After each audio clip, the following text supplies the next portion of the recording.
ginaganon niya eh. Ginanon siya tapos ginaganon. Sabi, ganon. Ngayon namatay na, paano na kami ngayon? Kaya gusto ko managot yung nagkasala sa kanya. Dapat makulong siya. This is criminal. Yours can only be administrative. Why are you holding him there?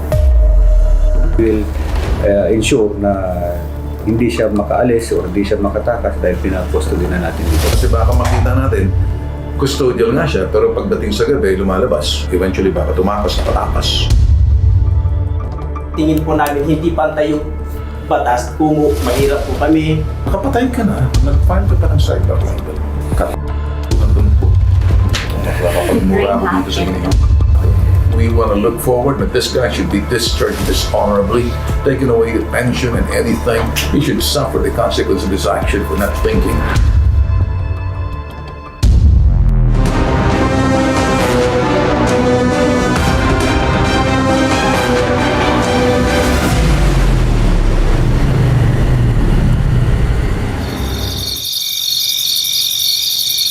At 13 ng Hulyo, taong kasalukuyan, pasado alas 11 ng gabi, sa isang barracks na nagsisilbing tulugan ng mga nagbabantay sa loob ng quarry site sa barangay Santa Lucia, Capas, Tarlac, naganap ang matinding pangbubugbog ng isang Army Major na naka-assign sa Intel Division sa Fort Bonifacio, Taguig, Metro Manila. Ang biktima, isang katutubong Aita na miyembro ng CAFGO na makikitulog lang sana sa kanyang pinsan sa quarry site. Walang humpay na pinagtatadyakan pinagsisipa ang biktimang Aita na nakahiga na sa lupa. Ang suspect na si Major Albert Peralta may hawak na baril. Nagawa pang magbanta ng walang sino man pwedeng makialam sa mga kaanak ng biktima. Natigil na lang ang pambubugbog nang napansin ni Major Peralta na nawala na ng malay ang biktima na nakahandusay na sa lupa. Iniwan ng suspect ang biktima tsaka isinugod ng mga kaanak sa ospital. 14 ng Hulyo, alas 12 ng tanghali, idineklara na ng walang buhay ang biktima na si Randy Manalo.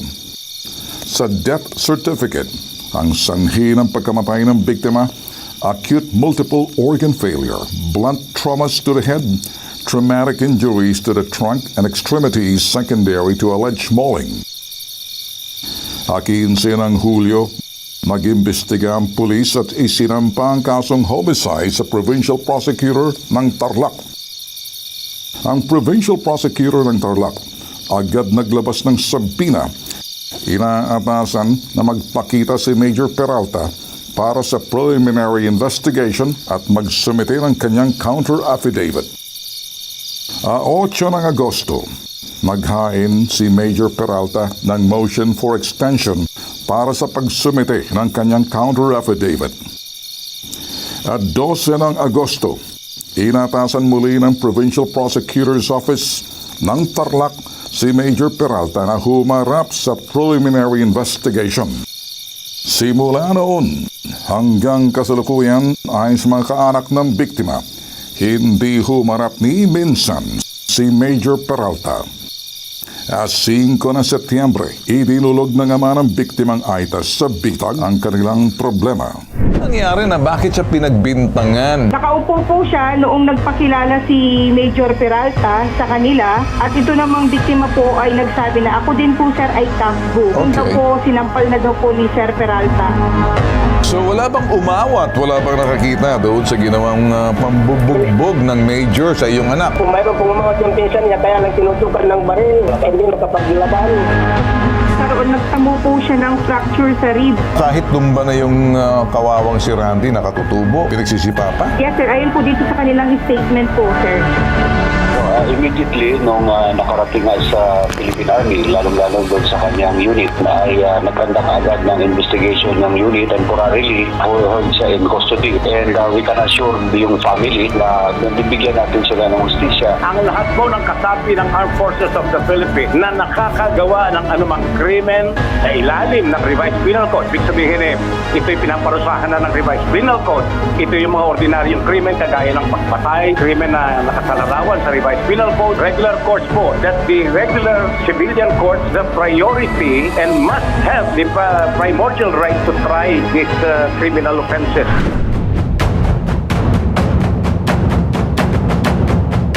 Agad kumilos ang Bitag Investigative Team at tinungo ang Kapas Tarlac upang makausap ang pamilya ng Aitang Cafgo na namatay dahil sa pambubugbog ni Major Peralta.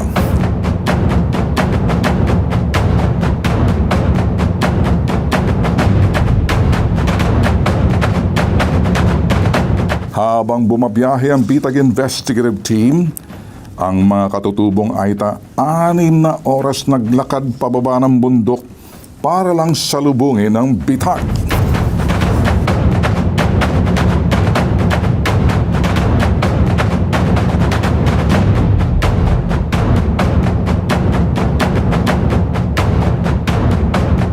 Si Gaspar Manalo, pinsan ng biktima, nasaksihan kung paano binugbog ni Major Peralta ang Cafgo at katutubong Aita na si Randy Manalo. Ang posisyon po dito, sir. Sino nandyan? Si Major po. Si Major nakatayo po dito. Nakahawak po ng pared dito. Sabi yung sundalo nagpakilala sa akin, sabi, ako po, sabi niya, kilala mo ba ako? Sabi po niya, hindi po. Gusto mo ba akong makilala? Sabi niya, opo sir. Ako si Major Peralta, sabi ko. Si Pegaron. Nung natumba po, tumayo po ako dahil kunin ko sana yung bata. Sir, ako walang kasalanan yan. Sabi ko, wala kang pakialam, sabi. Wala kang pakialam. Gusto mo, ikaw pa rin. Wala. Galit po eh. Ngayon, nung nilokso ng ganon, pinagsisipan ng ganon, matagal. Maawa po kayo, sabi ko, huwag kang kikibo. Diba, nandun na po, nasubsub na po doon. Nakahiga na dyan. Nakahiga na po. Okay. Hindi na po nakagalaw. Ano bang ginawa niyo nakahiga? Ganun po yung tira ng kapatid ko, sir eh. Madam, ganun po yung niya. Natumba dyan. Ganun na po. Oh. Tapos sinipa po dito. Nakasapatos ba? Nakasapatos, madam. Nakakumbat. Grabe ba ang sipa? Grabe po, madam. Kasi ginaganon niya eh. Ginanon siya, tapos ginaganon. Sabi, ganon. Tinalunan pa? Oo, ganon, tinalunan pa. Ganon. Dadalhin na yata kita ilalabas sa salbit, sabi niya. Sabi po niya, huwag kang pag-alis ko, sabi niya, sa tagal ng panahon, huwag kang maglabas ng kaso dito sabi. Para hindi ka may damay. Hindi na po ako nakakibo dahil takot po na naramdaman ko. Noon, sumakay na po, umalis na po. Dumating naman yung manugang ko, nakamotor. Dinala na po namin sa ospital. May malay, walang malay. Wala nang malay po. Dahil lumaspas na po yung dugo sa bibig at sa ilong. Sir Peralta, alam mo naman, kitang-kita mo napakaliit na tao tapos pinahirapan mo pa siya ng ganun. Ay. Sir, dapat... Ay, hindi ko na po Hindi ko po akalaing magagawa mo yung ganun sa aming kapatid. Halos kayo po ang lamang sa amin. Kagaya po ng kapatid ko, siya, Cafgo lang siya, ikaw Major. Sa pamumuhay, siya rin po ang lamang sa amin. Kahit saan anggulo po tignan, kami lahat dihado po. Ang kuya ko po, maliit lang po siya sa akin. Kahit saan po magtanong sa buong hanggang dito sa barangay, wala pong inaway si kuya. Kaya nagtaka na lang po kami. Nung nabalitaan namin na may nangyari po, hanggang ngayon durog pa po yung puso namin dahil wala pa pong nakukuhang ustisya po yung kapatid namin.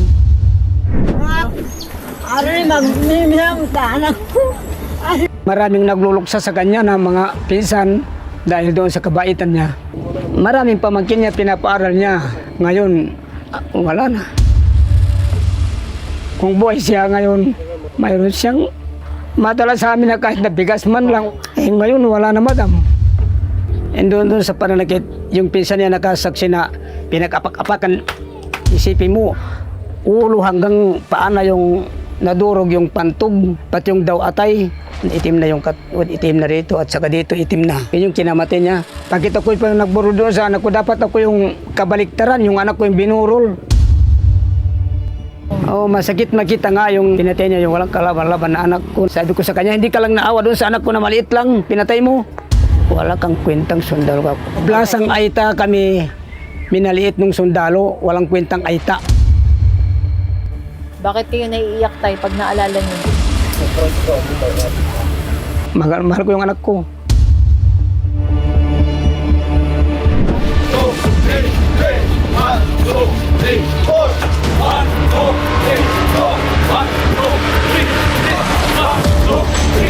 Habang nasa Kapas Tarlac, nakausap ng bitag ang kafgo na si Ruben Tanglao, dating kasamahan ng biktimang si Randy Manalo. Matagal na namin kakilala, matagal ko nang kasama si Manalo sa serbisyo. Kaya alam ko at ugali niya. Wala akong masasabi sa kanya dahil masipag, unang-unang masipag, matyaga sa trabaho, lalong-lalo sa mga kabundukan, yung may pinahahanap kami.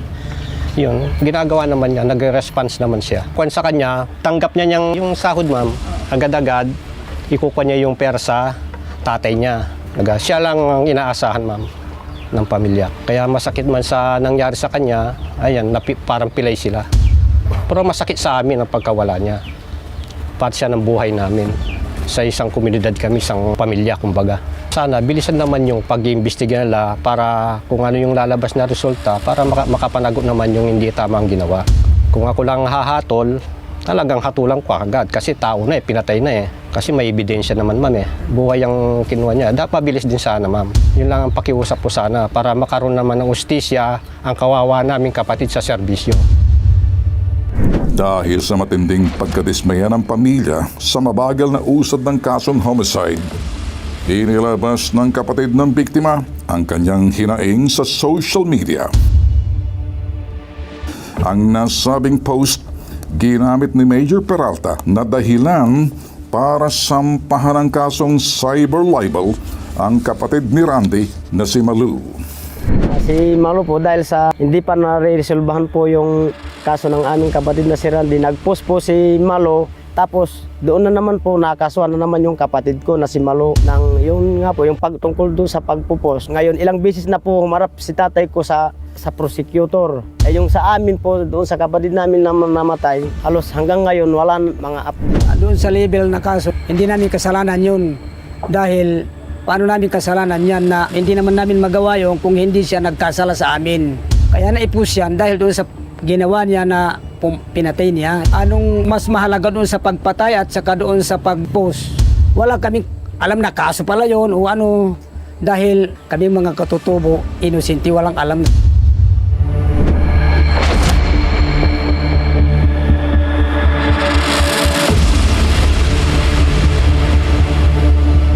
Sinama ng Bitag Investigative Team ang dalawang katutubong Aitas sa Maynila upang samahan at ipresenta sila kay Lieutenant Colonel Louis de Maala, ang spokesperson ng Philippine Army.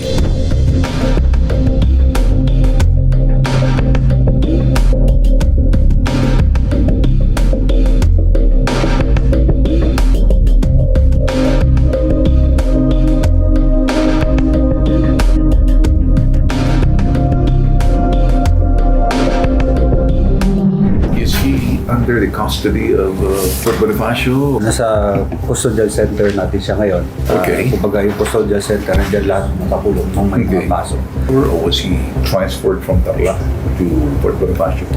It is assigned talaga siya sa intelligence regiment. And during that time nung nangyari yung incident is nakabakasyon siya. Si Major Peralta is supposed to be reassigned to 8th Infantry Division sa Samar area. Okay. So nung nalaman natin na meron siyang ongoing case sa criminal case, kaya pinahold na natin and natin siya for custody. Have you been getting the summon ng DOJ? Nalaman natin na mayroon siya existing na criminal case because of that subpoena. Let's talk about Republic Act. Let me cite to you Republic Act. Let's go ahead. 7055. As I said earlier, this is civilian supremacy, the court, which is to which hindi pwedeng i-apply dito yung military court. So much so that this is not service related. He was on vacation. He was not performing his duty as an intelligence officer at that time. This is criminal. Yours can only be administrative. Criminal case is being handled by civilian court, administrative and legal. So I understand. Why are you holding him there instead of siguro submitting him under the jurisdiction of the Provincial Prosecutor's Office? Sa ngayon, sir, ang initial action ng Philippine Army is to hold him while ongoing para hindi siya to ensure na maharap niya talaga yung kaso. Yes. And once na yung court makapag-release ng warrant, we will definitely turn him over. You're now waiting for the warrant of arrest. Yes. Once na-issue warrant of arrest, we would like to make sure that he will be arrested by the civilian court. Kung siya ay magbibigyan ng warrant of arrest, ano naman po ang administrative side or sa part ng Philippine Army? Yes, actually ongoing investigation ng intelligence regiment for his administrative case, and after that investigation, result that will be forwarded doon sa Provo Marshal ng Philippine Army, and the Provo Marshal will determine maximum penalty niyan, sanction is discharge, separation from the service. Kahit hindi pa tapos yun sa criminal court, pwede na siyang ma-discharge dito, ma-separate from the service. Dahil kung may warrant of arrest na siya, pwede kung saan siya ikukulong, doon natin siya Nakita ko sa inyo na you're not condoning under the process sinusunod ninyo. Ito po yung dala po namin ang mga magulang. Siya pa yung ama ng namatay at siya pa yung pinsan na palagay ko the first step to attaining justice is for us to listen. Pakinggan sila. That they're not being neglected. Ay, gusto mong magsalita? Kayo nandito. Sana managot naman yung nagkapatay. Nung namatay na ito, wala na kaming hanap buhay.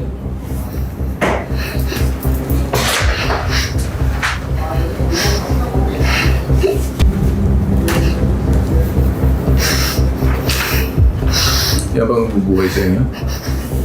Ito po yung naghahanap buhay namin. May sweldo ba ang CAFGO? Meron silang allowance, sir. Nagbibigay suporta sa iyo? Suporta po.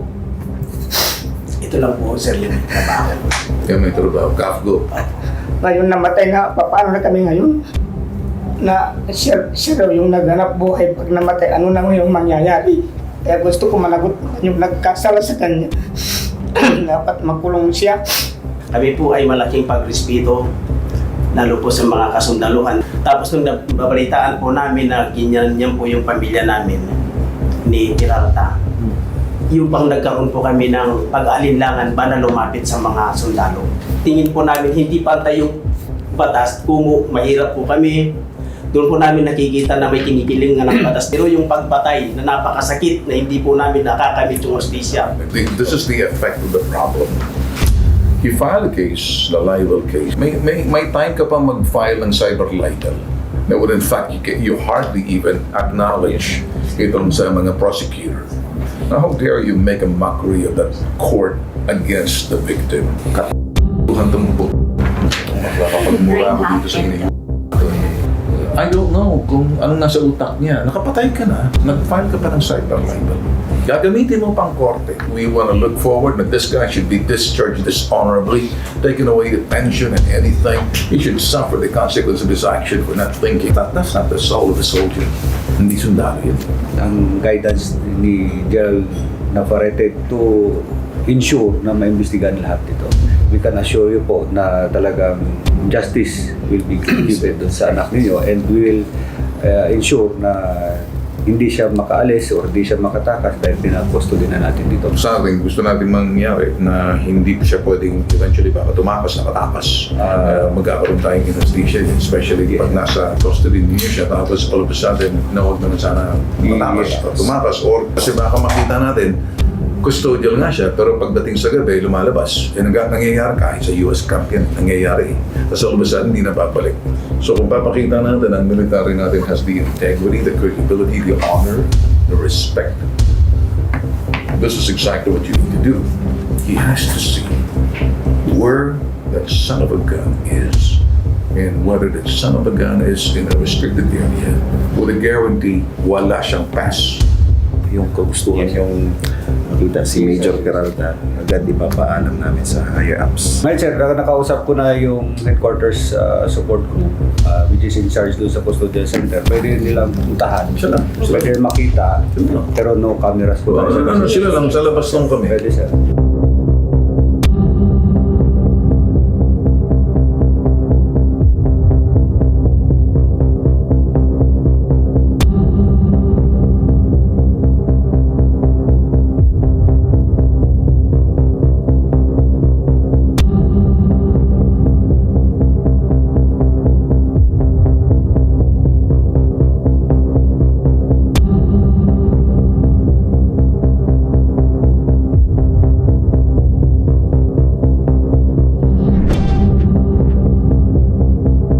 Iniharap din ng bitag ang mga katutubong AITA sa IBMI NGO at sa Regional Director ng National Commission on Indigenous People, Region 3. RD, isa daw po pala sa challenges po na pinakaharap din po ng complainant po natin is hindi po nila maintindihan yung mga case documents na dumadating sa kanila. Gawin na lang natin na yung appearance kasama ng CAP para kami na lang magpaliwanag sa inyo kung anong audit, di ba ba, si paliwanag sa inyo. Ipapalwap ko na lang yung kaso kung anong pinailaman sa natin para may paliwanag sa inyo.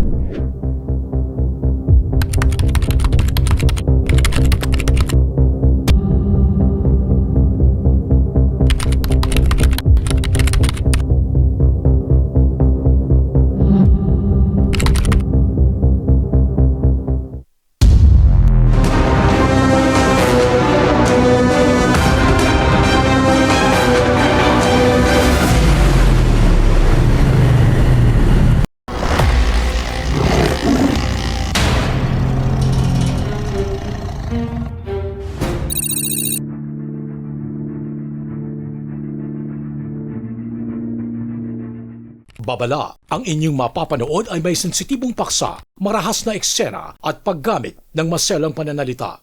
Ang mga eksena at salitang maririnig sa programa ito ay maaaring hindi angkop sa ibang manonood. Kalahati pa lang ako dun sa video, nakita ko na tinutulak niya yung anak ko.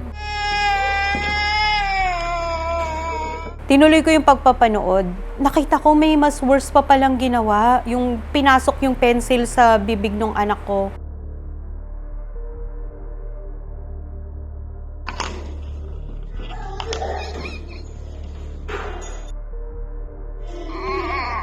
Tapos nag-choke na. Tapos nakita ko nangingitim na yung anak ko. Pati yung lips niya nangingitim na. 12 ng Nobyembre sa loob ng isang learning center, naganap ang pangyayaring napanood nyo sa video. Nalaman na lang ng magulang ang pananakit sa bata dahil hindi nabura ng guro ang video at aksidenteng naipadala sa magulang. Sa pangyayaring ito, ang learning center sinibak agad ang guro. Umabot ng 2 linggo ang pag-iimbestiga ng pulis ngunit wala pa rin naisampang kaso. Kaya ang magulang nagpabitag.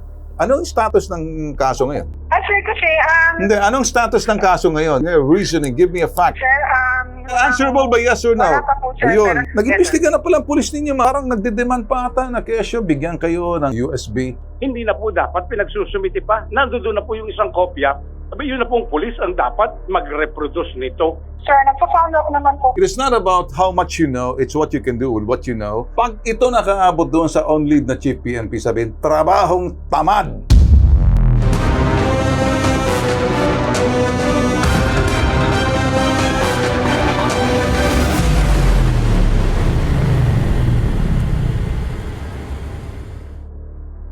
Sa komunidad na ito sa Quezon City, naninirahan ng mag-asawang Sheila at Victor. Maituturing na may komportabling buhay dahil parehas may hanap buhay, may sariling tahanan at kayang ibigay ang pangangailangan para sa kanilang pamilya. Establish na din yung career namin and yung mga racket namin. Kasi syempre may edad na rin kami. So more than 10 years na yon. Ako yung work ko sa social media. May mga clients ako. And then I also work for a Singapore company. My husband is a digital marketing manager. At the same time, DJ din siya. So tandem kami. Nag-host din ako habang nagdi-DJ siya. We have a comfortable life. Pero syempre, kailangan pa rin namin mag-prepare and para sa pagtanda namin. We still need to work hard. Taong 2023 nang magbuntis si Sheila sa unang anak nila ng kanyang mister. Sa edad na 37, maituturing na late pregnancy na ang kanyang pagdadalang tao. Kaya naman laking tuwa ng kanyang pamilya nang isinilang ni Sheila ang kanyang unika iha. Siyempre, first time kami na maging parents. Gusto namin, we want the best for a child. We want to give her everything na kailangan niya. Isang apo. Sobrang excited kami na makita yung development niya. Subalit ang kasiyahang ito, kalaunan, napalitan ng pag-aalala. And nanonotice din namin, hindi siya nagre-respond sa name niya. Kahit anong tawag namin. And may mga time din na mahirap ang eye contact para sa kanya. And to add din, nakita ko kasi na nagtitiptoe siya. So, syempre, bothered din ako doon dahil nga, syempre, first time kami na maging parent. Every time that you feel na parang may mali or that you have a concern, you just tell your doctor regarding those concerns. Ang role po namin is ma-identify po namin yung mga developmental delays para makapag-refer din po kami dun sa mga new developmental pediatricians. Proper referral yung magiging advantage kapag sa general pediatrician mo unang pina-check ang bata. Habang lumalaki, yung baby namin, nakikita namin yung difference sa mga ibang bata, sa mga ganito. Siyempre, as a new parent, hindi mo maiwasan yung comparison eh. Bakit yung baby ni ganito, ganyan? Maraming parents kasi, ang kinukumpara yung mga anak nila sa panganay na anak nila, sa mga pinsan, no, sa kapitbahay, na bakit yung anak ko hindi pa nagsasalita, bakit yung anak ko may ganitong klaseng behavior. Kaya, nagpapanik sila at ang gusto nila immediately magkaroon ng therapy yung anak nila, may magawa sila sa anak nila para makatulong. Dahil sa mga naobserbahan ni Sheila sa kanyang anak, kumonsulta siya sa isang therapist para sa mga batang may special needs. And then in-advise kami na huwag mo na mag-worry kasi bata pa, madedevelop din yan. And ganun nga yung process, parang medyo matagal. So hintayin namin mag 2 years old above bago namin ipatingin talaga sa specialist. While waiting tayo doon sa proper assessment, may mga advice na ibibigay kami sa inyo kung ano yung dapat ninyong gawin, ano yung makakatulong sa anak ninyo. I-interviewin kayo yung history nyo, yung physical exam ng anak nyo, yung mga objective test na gagawin nila, objective interviews na gagawin nila. Pagkatagpi-tagpiin nila yan para ma-identify kung kailangan bang ma-refer yung anak natin sa isang specialista. Dahil sa matinding pag-aalala sa kanyang anak, hindi sinunod ni Sheila ang advice ng doktor ng kanyang kinausap. At the back of our head, sinasabi na namin na baby pa kasi to, pwede pa itong ma-develop. Pero kasi ako talaga yung makulit, try lang natin, i-enroll lang si baby sa school. Tingnan lang natin like for a few sessions, baka magkaroon ng development. Huwag tayo basta-basta maiinip. Kasi po, yung pagka-impatient natin, maaring magdala sa mas masamang situation sa anak natin. Kung naiinip ka, baka naman may ibang doctors na maluwag pa ang schedule. Agad niyang ipinasok sa isang learning center sa Quezon City ang kanyang 1 year and 8 months old na anak. So while scrolling, nakita ko yung Light Up Learning Center, nag-pop up siya kasi ang dami nilang ads. So chinek ko, nag-offer sila SPED class, introductory class para sa mga toddlers age 1.5 years old above, play school. Yun yung naging interesado ako. So sabi nung husband ko, sige dyan na lang natin i-enroll. Inasikaso naman kami nung teacher. Sabi niya sa amin, ma'am, before the enrollment, kailangan namin gumawa ng assessment for baby. Since saglit lang naman yun, pumayag kami. Sabi, it will only take like 10 to 15 minutes lang. Ang school, wala po silang right, no, mag-diagnose. Kahit na sinong teacher, hindi siya pwede mag-diagnose. Yung developmental pediatrician nga po namin dito, ang assessment niya ay 1.5 hour. Na-identify mo na kung ano ang problema ng bata. Sa 10 minutes, napaka-unfair sa bata. Nabigyan natin ng kung ano-anong diagnosis ng hindi proper tool yung gagamitin natin. So, yun, sinabi nung teacher nung nag-assess na, ma'am, napansin po namin na wala siyang eye contact, no response to her name. Yun nga, medyo konti lang yung nasasabi daw. And nung nag-decide na kami na i-enroll na nga, sinabihan naman kami na ma'am, bawal po ang yaya, bawal po ang parents sa loob. Kami lang po ng mga teachers at yung bata ang pwede sa loob. Pwede po kayo sa waiting area or sa baba ng building maghintay. Wala ring masama na ipasok mo, pero sa isang play school, hindi yung basta-basta na learning center lang. Kasi sa learning center, hindi mo alam kung ano ba ang ginagawa nila. Dahil ang nakakalungkot dito, minsan yung learning center, hindi ka pwedeng pumasok, no? Hanggang labas ka lang. Hindi mo na alam kung anong ginagawa sa loob ng anak mo. Kaya nakakatakot. Ang Learning Center na Light Up Playhouse mayroong higit 50 branches sa buong bansa na makikitang minamarket sa social media. Sa kanilang mga post, nag-aalok sila ng iba't ibang enrichment program para sa mga batang may edad 1 hanggang 5 taong gulang. Naging kampante si Sheila na ipagkaubaya ang kanyang anak. Nagtiwala na lang ako sa sinabi ng teacher and nung nag-assess na, ma'am, may videos naman kami sa lahat ng activities ng baby ninyo. Naka-video yon, naka-photo yon, and isi-send namin every after the session. Ngunit nitong 12 ng Nobyembre, nagulantang si Sheila nang mapanood ang isang video. Sa video, makikitang kinakantahan ng isang teacher ng Learning Center ang anak ni Sheila. Maya-maya,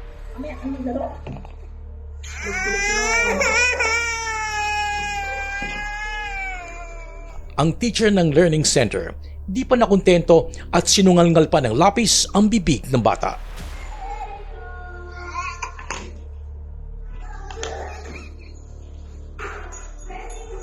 Kalahati pa lang ako dun sa video, nakita ko na tinutulak niya yung anak ko. Tinuloy ko yung pagpapanood. Nakita ko may mas worse pa palang ginawa. Yung pinasok yung pencil sa bibig ng anak ko. Tapos nag-choke na. Tapos nakita ko nangingitim na yung anak ko. Pati yung lips niya nangingitim na. Anong klase kang tao para ganunin mo yung bata?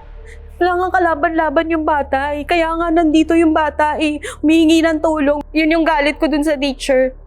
And syempre, sa school na din. Tsaka bakit sila tumanggap ng ganitong klaseng teacher na dumaan ba to sa training? And hindi natin alam kung yun lang ba time na yun na ginawa niya sa anak ko yun o baka sa ibang bata. Kasi mukhang sanay na siya manakit ng bata eh. Wala siyang emosyon. I keep on blaming myself. Ba't ko pinasok tong anak ko sa school na yun na hindi man lang ako nag-check or hindi ko man lang inalam. Credentials. That's the most important. As a magulang, hindi ka dapat mahiya magtanong sa center kung sino yung mag-handle sa bata. Yung simple na tanong na yun will make a difference. Pag sinabi syempre nung learning center na license yung maghahawak sa anak ko, makaka-sure ka na yung quality ng learning center na yun. Okay. Agad nagtungo sa Kamuning Police Station si Sheila para ireklamo ang abusadong teacher ng Light Up Playhouse. 2 p.m., nandun na kami. Nihintay namin na may mag-asikaso sa amin. Kaya lang, busy sila, meron daw hearing. So, inabot na kami ng almost 6 o'clock na tapos para lang dun sa statement na yun. Pinagpe-prepare kami ng 7 pieces na USB. Kailangan nandun daw lahat yung mga videos. Feeling ko naman, sapat na yung ebidensyang meron ako, yung video. Nandun na lahat eh. Pwede naman to follow yung ibang requirements eh. Ano ba naman ang USB? Pwede kami kinabukasan, bumili na. Sana in-expect ko talaga is madampot yung teacher. 15 araw matapos ang insidente ng pananakit, hindi pa rin nasasampahan ng kaso ang teacher ng Learning Center. Dito na napagdesisyonan ni Sheila na dumulog na sa bitag. Anong status ng kaso ngayon? Sir, kasi... Hindi, anong status ng kaso ngayon? Reasoning.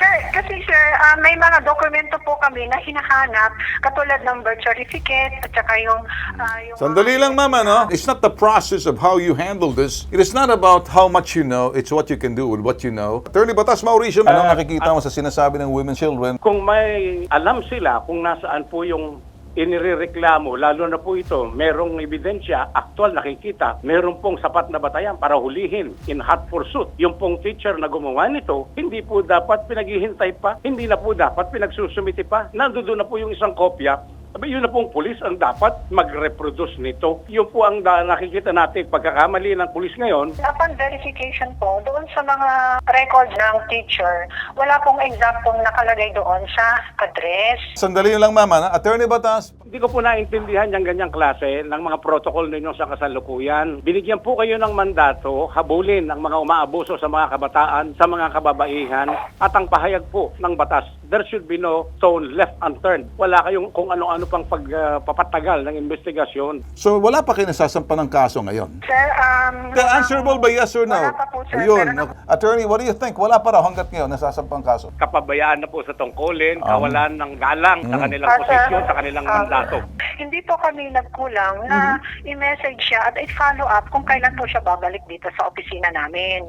Assistance lang po na maaari naming maitulong sa... Assistance, ha? Excuse me, ha? DSWD ka ba? Article 218 ng Family Code of the Philippines, ibinibigay sa mga school administrators, school owners, ang pananagutan sa kapakanan ng kabataang nasa kanilang special parental authority. At may pananagutang sibil at kriminal po sila pag may nangyari sa batang nasa ilalim ng kanilang pagtuturo. Attorney, matatapos ng buwan, wala pa rin kasong nasampa. What a big accomplishment. Po na nag-reach out sila sa amin is yesterday, sinabi nila na tinawagan kami ng bitag, ma'am, balik na kayo dito, kahit anong evidence meron kayo, pwede na natin isampa yung kaso. Okay, ma'am, narinig niyo mismo sa complainant. Yes, sir. Checkmate. Kulog sa bitag. Pag ito nakaabot doon sa on-lead na chief PNP, sabihin, trabahong tamad. Unahan niyo na kami, kumilos ka na, Lieutenant. Ma'am, nag-conduct ba kayo ng proper investigation para dito sa teacher before terminating them? Terminated. Spot na po namin siya. Marami yung mata-turn off ng mga parent dyan. Staff, meron bang permit to operate ang inyong eskwelahan? Yes po. Attorney Leo Lasso, may permit bang eskwelahan po nila, attorney?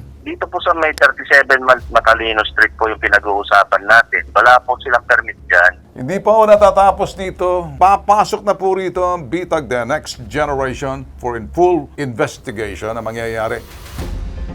Agad kumilos ang bitag at pinuntahan ng learning center kung saan naganap ang pananakit sa batang babae.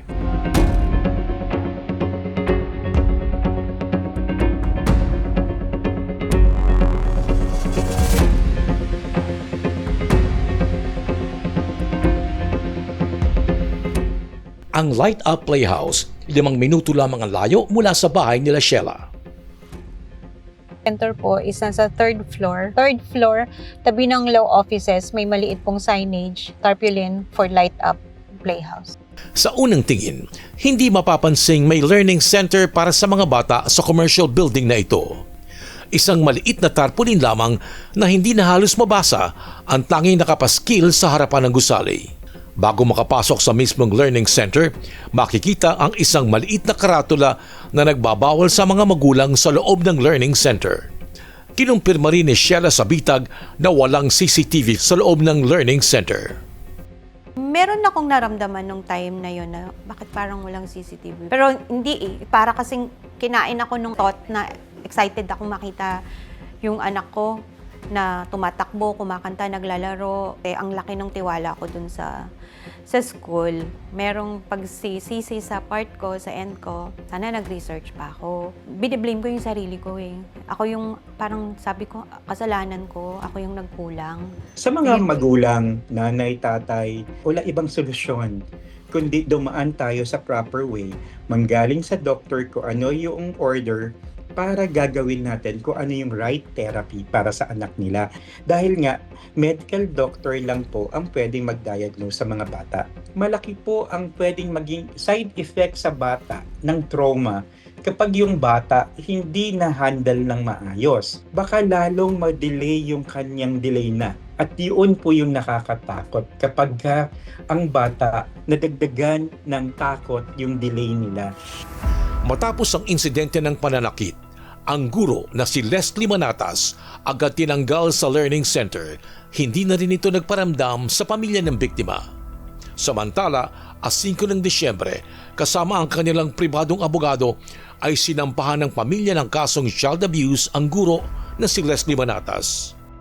Rerespetuhin ng bitag ang anumang desisyon na ilalabas ng korte kaugnay sa kasong isinampa ng pamilya. Layunin ng bitag na pukawin ang kamalayan ng mga magulang at turuan sa tulong ng mga dalubhasang doktor sa tamang pag-aalaga sa kanilang mga anak, lalo na kung nagpapakita ito ng mga senyales ng mga developmental delays. Magsilbisa ng aral ang istoryang ito sa publiko. Ang proteksyon sa mga musmos na bata ay nagsisimula sa proteksyon na ibinibigay ng mga magulang. Kung kayo ay nakaranas ng pang-aabuso mula sa sinuman, huwag mag-atubiling magsumbong sa Bitag. Itatago namin ang inyong pagkakakilanlan kung kinakailangan. Advokasya ng Bitag, walang puwang ang anumang uri ng pang-aabuso, pananamantala at pagpapabaya ng sinuman. Sa Bitag, ilalaban ka, di ka iiwan. If you like this video, give us a thumbs up, click like, and subscribe to be notified.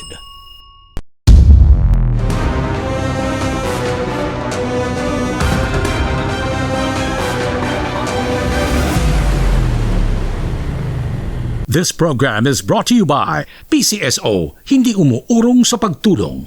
PhilHealth, your partner in health. PAGCOR, advocates for responsible gaming. A very special thanks to the community service partners of Bitag. KFC, it's finger-licking good. Hotel Sogo, so clean, so good. Mapicon, providing pest control solutions. Maraming salamat sa mga sumusunod na food donors para sa mga pagkaing ipinamamahagi sa mga lumalapit sa Bitag. Copico, Energen, Fresh Candies, Wafello, Tinopayan, Max Cafe.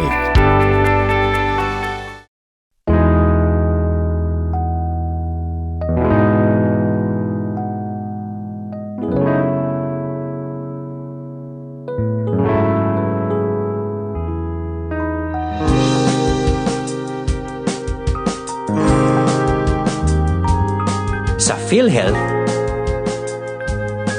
panatagan loob mo, kalusugan mo, sigurado. Benepisyong PhilHealth, alamin at gamitin.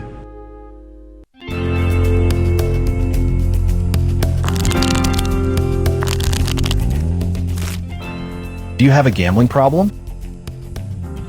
To know more about PAGCOR Responsibility Program, including its player exclusion program, visit www.pagcor.ph/regulatory/responsible-gaming.php. A message of concern from Philippine Amusement and Gaming Corporation.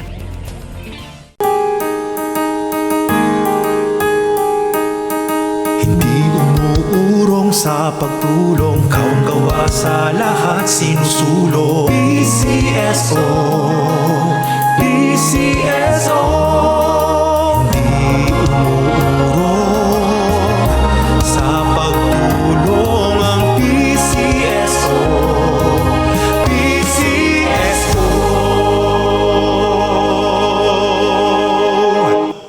Katuwang ang Hotel Sogo sa community service na hatid ng helpdesk ipabitag mo para sa ating mga kababayan. Libre, malinis at ligtas na accommodation ang hatid ng Hotel Sogo para sa mga nagrereklamo sa IBMI NGO Action Center na hindi agarang makakauwi sa kanilang mga probinsya. Maraming salamat, Hotel Sogo. So clean, so good. Bitag Multimedia Network in collaboration with Ipabitag Mo Incorporated presents Helpdesk.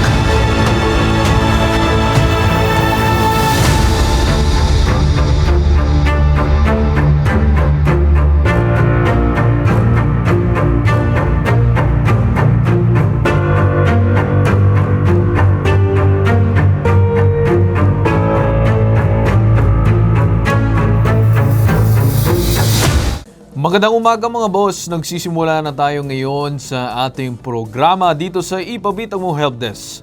Dito sa mas pinalakas at pinalawak ngayong araw, bukas naman po ang aming Ipabitag Mo Helpdesk mula Lunes naman hanggang Biyernes. Mula alas 8 po ng umaga hanggang alas 2 lamang po ng hapon. Especially sa mga nanggagaling sa malalayong lugar, kagaya ng Visayas, Mindanao, malalayong parte ng Luzon, binibigyan po namin ito ng prioridad. Kagaya po ng mga senior citizen din, PWD at syempre yung may mga kasamang bata. So kami naman po ay nagbibigay abiso lamang po sa mga nais na gusto pumila. Pero sa ngayon po ay paalala lang na pagdating po ng holiday season ay pansamantala po sarado ang aming Ipabitag Mo Helpdesk. Pero Tuloy-tuloy pa rin po ang pagtanggap namin via Facebook pages, TikTok pages po natin para dito sa muling pagbubukas ng Ipabitag Mo Helpdesk para agaran po kayo ma-schedule sa susunod na araw po ng pagbubukas namin. So with that said, siguro sa mga nagtatanong kung saan po kami natatagpuan, dito po sa Ritual Center, 102 Timog Avenue, Quezon City po sa may tapat ng isang kilalang gas station. Ngayon naman, gusto lang din natin sabihin sa ating mga community service partners, nagpapasalamat din po kami, especially sa mga pinamimigay po natin mga cup noodles, biscuits, and many other things po na pinamimigay po natin dyan sa ibaba. So once again, para sa mga nag-donate po sa aming Ipabitag Mo Incorporated, maraming salamat po sa inyong lahat at sa tiwala. So with that said, diretso na po tayo sa sumbungan natin ngayong araw at hinaing pinapakinggan ng maigi, sinusuri, iniimbestigan at inaksyon na dito sa Ipabitag Mo Helpdesk. Ako si Carl, Next Generation Bitag, at ito ang Ipabitag Mo Helpdesk. Ang mga sumbong ngayong araw sa Helpdesk, Ipabitag Mo. Private vehicle at barangay vehicle nagbanggaan. Danyos perwisyo, deadma. Wala raw pondo ang barangay. Ginang naguguluhan. Birth certificate daw niya 2 at magkaibang tatay ang nakapangalan. Ang sumbong, iimbestigahan at aaksyonan sa Helpdesk, Ipabitag Mo. Ngayon naman sa una nating sumbong na pag-uusapan, merong lumapit sa atin dahil daw binangga daw siya ng isang barangay vehicle. Ngayon, danyos perwisyos, deadma daw dahil wala raw pondo ang barangay. Si Lara lumapit sa Ipabitag Mo Helpdesk dahil ang kanyang bagong biling sasakyan ay nasangkot na kaagad sa isang banggaan. Hinaing ni Lara, nangako raw na sasagutin ng nakabanggaan itong sasakyan na isa palang service ng isang barangay, ang tinatawag natin na danyos perwisyos. Pero sagot daw ng kapitan ng barangay, magkaso na lang daw si Lara dahil wala daw silang pondo sa kanilang barangay. Medyo nakakabahala lang to. So, detalyeng sumbong, panoorin. Nirereklamo ko po ang vehicle ng Barangay Kristong Hari dahil sa pagkakabangga nila sa aking sasakyan. Nung una po may agreement na po kami na ipapaayos na lang po nila yung sasakyan ko, pero nabago po lahat simula nung tumawag po yung kapitan nila. At sa mga sumunod na pag-uusap po namin, sinabi po na kasuhan ko na lang daw po sila dahil wala daw pong pondo yung barangay. Kaya sana po matulungan niyo po ako, Sir Ben Tulfo and Sir Carl Tulfo. Ang sumbong, iimbestigahan at aaksyonan sa Ipabitag Mo Helpdesk. Mga kasama natin ng live dito sa ating studio, itong mismo nagre-reklamong may-ari ng sasakyan, itong si Lara. Magandang araw sa iyo. Magandang araw po. Alright. Siguro po pakibanggit po sa amin itong umano'y nangyaring aksidente. Opo, binabaybay po kasi namin yung Scout Castor tsaka Scout Reyes ng partner ko. Ngayon po, kumbaga intersection po yun, tumingin po ako sa kanan, wala pong sasakyan na paparating. Pagtingin ko po sa kaliwa, yun na po biglang may nag-counterflow po pala dahil hindi ko na po napansin na may sasakyan na paparating po. Ngayon, tinakbuhan po nila ako eh. Kung wala pong CCTV. So hindi man lang huminto yung sasakyan Wala ng barangay? po. Wala po kung idea kung anong class, kung saang barangay siya galing. Buti na lang po may nahanap akong CCTV sa barangay Paligsahan. Tapos sinum namin, kasi wala rin pong plaka yan eh. Nakita lang po namin doon sa may gilid nakalagay Barangay Kristong Hari. Okay, matanong ko lang kasi syempre sa parting ito kung makikita natin ay may time ka sana na makita yung tinatawag na sasakyan. Opo. Para lang may explain mo kung ano nangyayari. Kung aminado ka naman, for example, aminado ka na posible kang nakapreno, posibleng ito nangyari. But at the same time, hindi naman din valid ang tinatawag natin na pag-counterflow nitong kabilang panig. So, siguro ikaw naman, para lang mabanggit mo. Opo, aminado po ako talaga, hindi ko po siya nakita, napaparating. Kasi ang nangyari po, nagde-drive po ako, tumingin ako sa kaliwa. Pagtingin ko sa kanan, wala naman po sasakyan. So, ang finukusan ko na lang po, mali ko rin po kasi nag-focus ako sa kaliwa dahil yung mga sasakyan po is papaganon. Yes. So, hindi ko na po expected. Bali, nakatanggal naman yung, yung paa ko sa gas tsaka sa preno. Kumbaga, hindi ako nakaalalay din sa preno. So, ang nangyari po, nagulat na lang ako, bigla pong sumulpot. Kasi ang layo po niyan eh. Actually, parang mga 5 o 7 sasakyan yung pinipilahan niyan. Ngayon, nung nakausap ko po yung driver niyan, ang dahilan niya is nag-go po yung stoplight na pangalawang kanto pa po yung stoplight. Hinabol niya lang po talaga. Anong ibang rason niya kung bakit siya nagmadali, bakit siya nag-counterflow? Naka-go lang daw po yung stoplight. Wala ba siyang dahilan na dahil daw emergency? Wala dahil... po. So, hindi emergency yung lakad Hindi niya? po kasi nakita ko po dun sa may sasakyan mismo is marami siyang sakay na parang mga nakakulay green. Tapos Okay. nung nag-usap po kami, sabi sa barangay, wala daw po sa logbook so hindi nila alam kung sino yung sakay nung... Okay. Nung time na nangyari ang insidente, tumigil ba yung tinatawag natin na sasakyan doon sa may malayo? Or nakausap mo man lang yung nangyaring doon yung mismong driver? Or hindi ka sumipot, ikaw pa mismo naghanap? Wala po, hindi po siya huminto. Ang tagal ko pa po dyan, siguro tumagal pa ako ng mga 10 to 15 minutes. Naghantay ako, wala pong huminto. Kumbaga, ang ginawa ko po agad, unang-una kong ginawa, maghanap po ng CCTV. Kasi yung mga nasa paligid po, sinabi nila, baka may CCTV para malaman ko lang kung sino yung nakabangga sa akin. Tapos pagkatapos po nung nangyari na yon, nung nakita kong Barangay Cristong Hari, ako na po yung sumadya sa barangay nila. Tapos hinanap ko po So, yung ikaw na driver. mismo ang sumadya doon sa barangay. Sinubukan mo ba pumunta muna sa police station para i-report or blatter yung insidente? Hindi po agad-agad. Kumbaga, inalam ko po muna kung sino yung nakabangga sa akin. After nun, tsaka po ako nagpunta ng police, nagpa-blatter po. Okay. Kaya nangyari yung tinatawag natin na police report pagkatapos. Opo, pagkatapos na po. Pagkatapos yung mag-usap doon sa barangay and then nagkaroon na ng diskusyon, ano ba napag-usapan ninyo doon? At sino yung kausap mo? Bali po una, nag-uusap po kami sa may Barangay Cristong Hari. So, ang nangyayari po is parang naiipit ako doon na sinasabi nga mali ako, ganon. Bayaran ko daw yung... Sabi sa akin ng driver, bayaran ko, ako pa nga daw po dapat magbayad nung gas-gas nung barangay vehicle, ganon. So, syempre ako naman po, bilang may mga kasama rin ako ng mga kaibigan ko, sinabi sa akin that hindi dito nag-uusap kasi hindi naman doon nangyari. Nagpunta po kami sa may barangay Laging Handa. Tapos doon na po kami nag-usap. Tapos nagpunta po doon yung driver, tapos yung isang kagawad po, tapos may kasama po sila. Doon po kami nagkaroon ng dapat may agreement na. Na ipapagawa po nila yung sasakyan, kumbaga danyos perwisyo na po, ganun. Tapos hanggang po sa, gagawa na po kami ng agreement, bigla pong tumawag yung kapitan nila. Pagtawag po ng kapitan daw, sinabi, magkaso na lang daw po ako.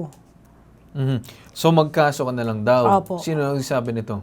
Yung kausap po ng kapitan doon sa may barangay Laging Handa po. So yung kapitan nitong mismong driver ang nagsabi sa iyo na magkaso ka na lang? Opo. Bakit daw na magkaso ka na lang imbis na pamapag-usapan? Anong Wala dahilan daw nila? po kasi talagang pondo yung barangay sa ganyang aksidente. Dahil wala daw silang pondo? Opo. Okay. Tapos, bali ang nangyari din kasi, nung una po nakikiusap sila kasi wala nga daw pong papel yung sasakyan. Yung barangay vehicle, bali sinurrender daw sa kanila, wala daw pong papel, ganun. Tapos nung nangyari pa po yung incident, walang dalang driver's license yung driver, na iwan niya daw po sa bahay. Kaya Nung nag-police station kayo? hindi po sila sumipot sa police station, sa barangay pa lang po yun, ng Laging Handa. So nung nagpagawa ka ng police report, hindi mo kasama yung kabilang panig? Wala, hindi po sila pumunta. Ayaw po nila magpunta. Nung tumawag po sa akin, sabi daw po ng kapitan nila, wag na daw pong puntahan. Ganon.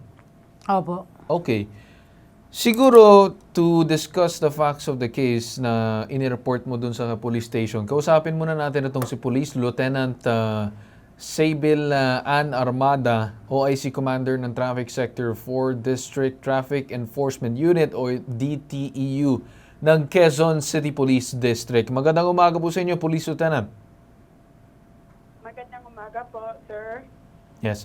Ma'am, ako po si Carl Tulfo. Naka-live po tayo ngayon sa Ipabitag Mo Help Desk. Ma'am, matanong ko lang, no, yung ano po ba, ma'am, yung pagkakaalam ng inyong tanggapan tungkol po sa nangyari dito?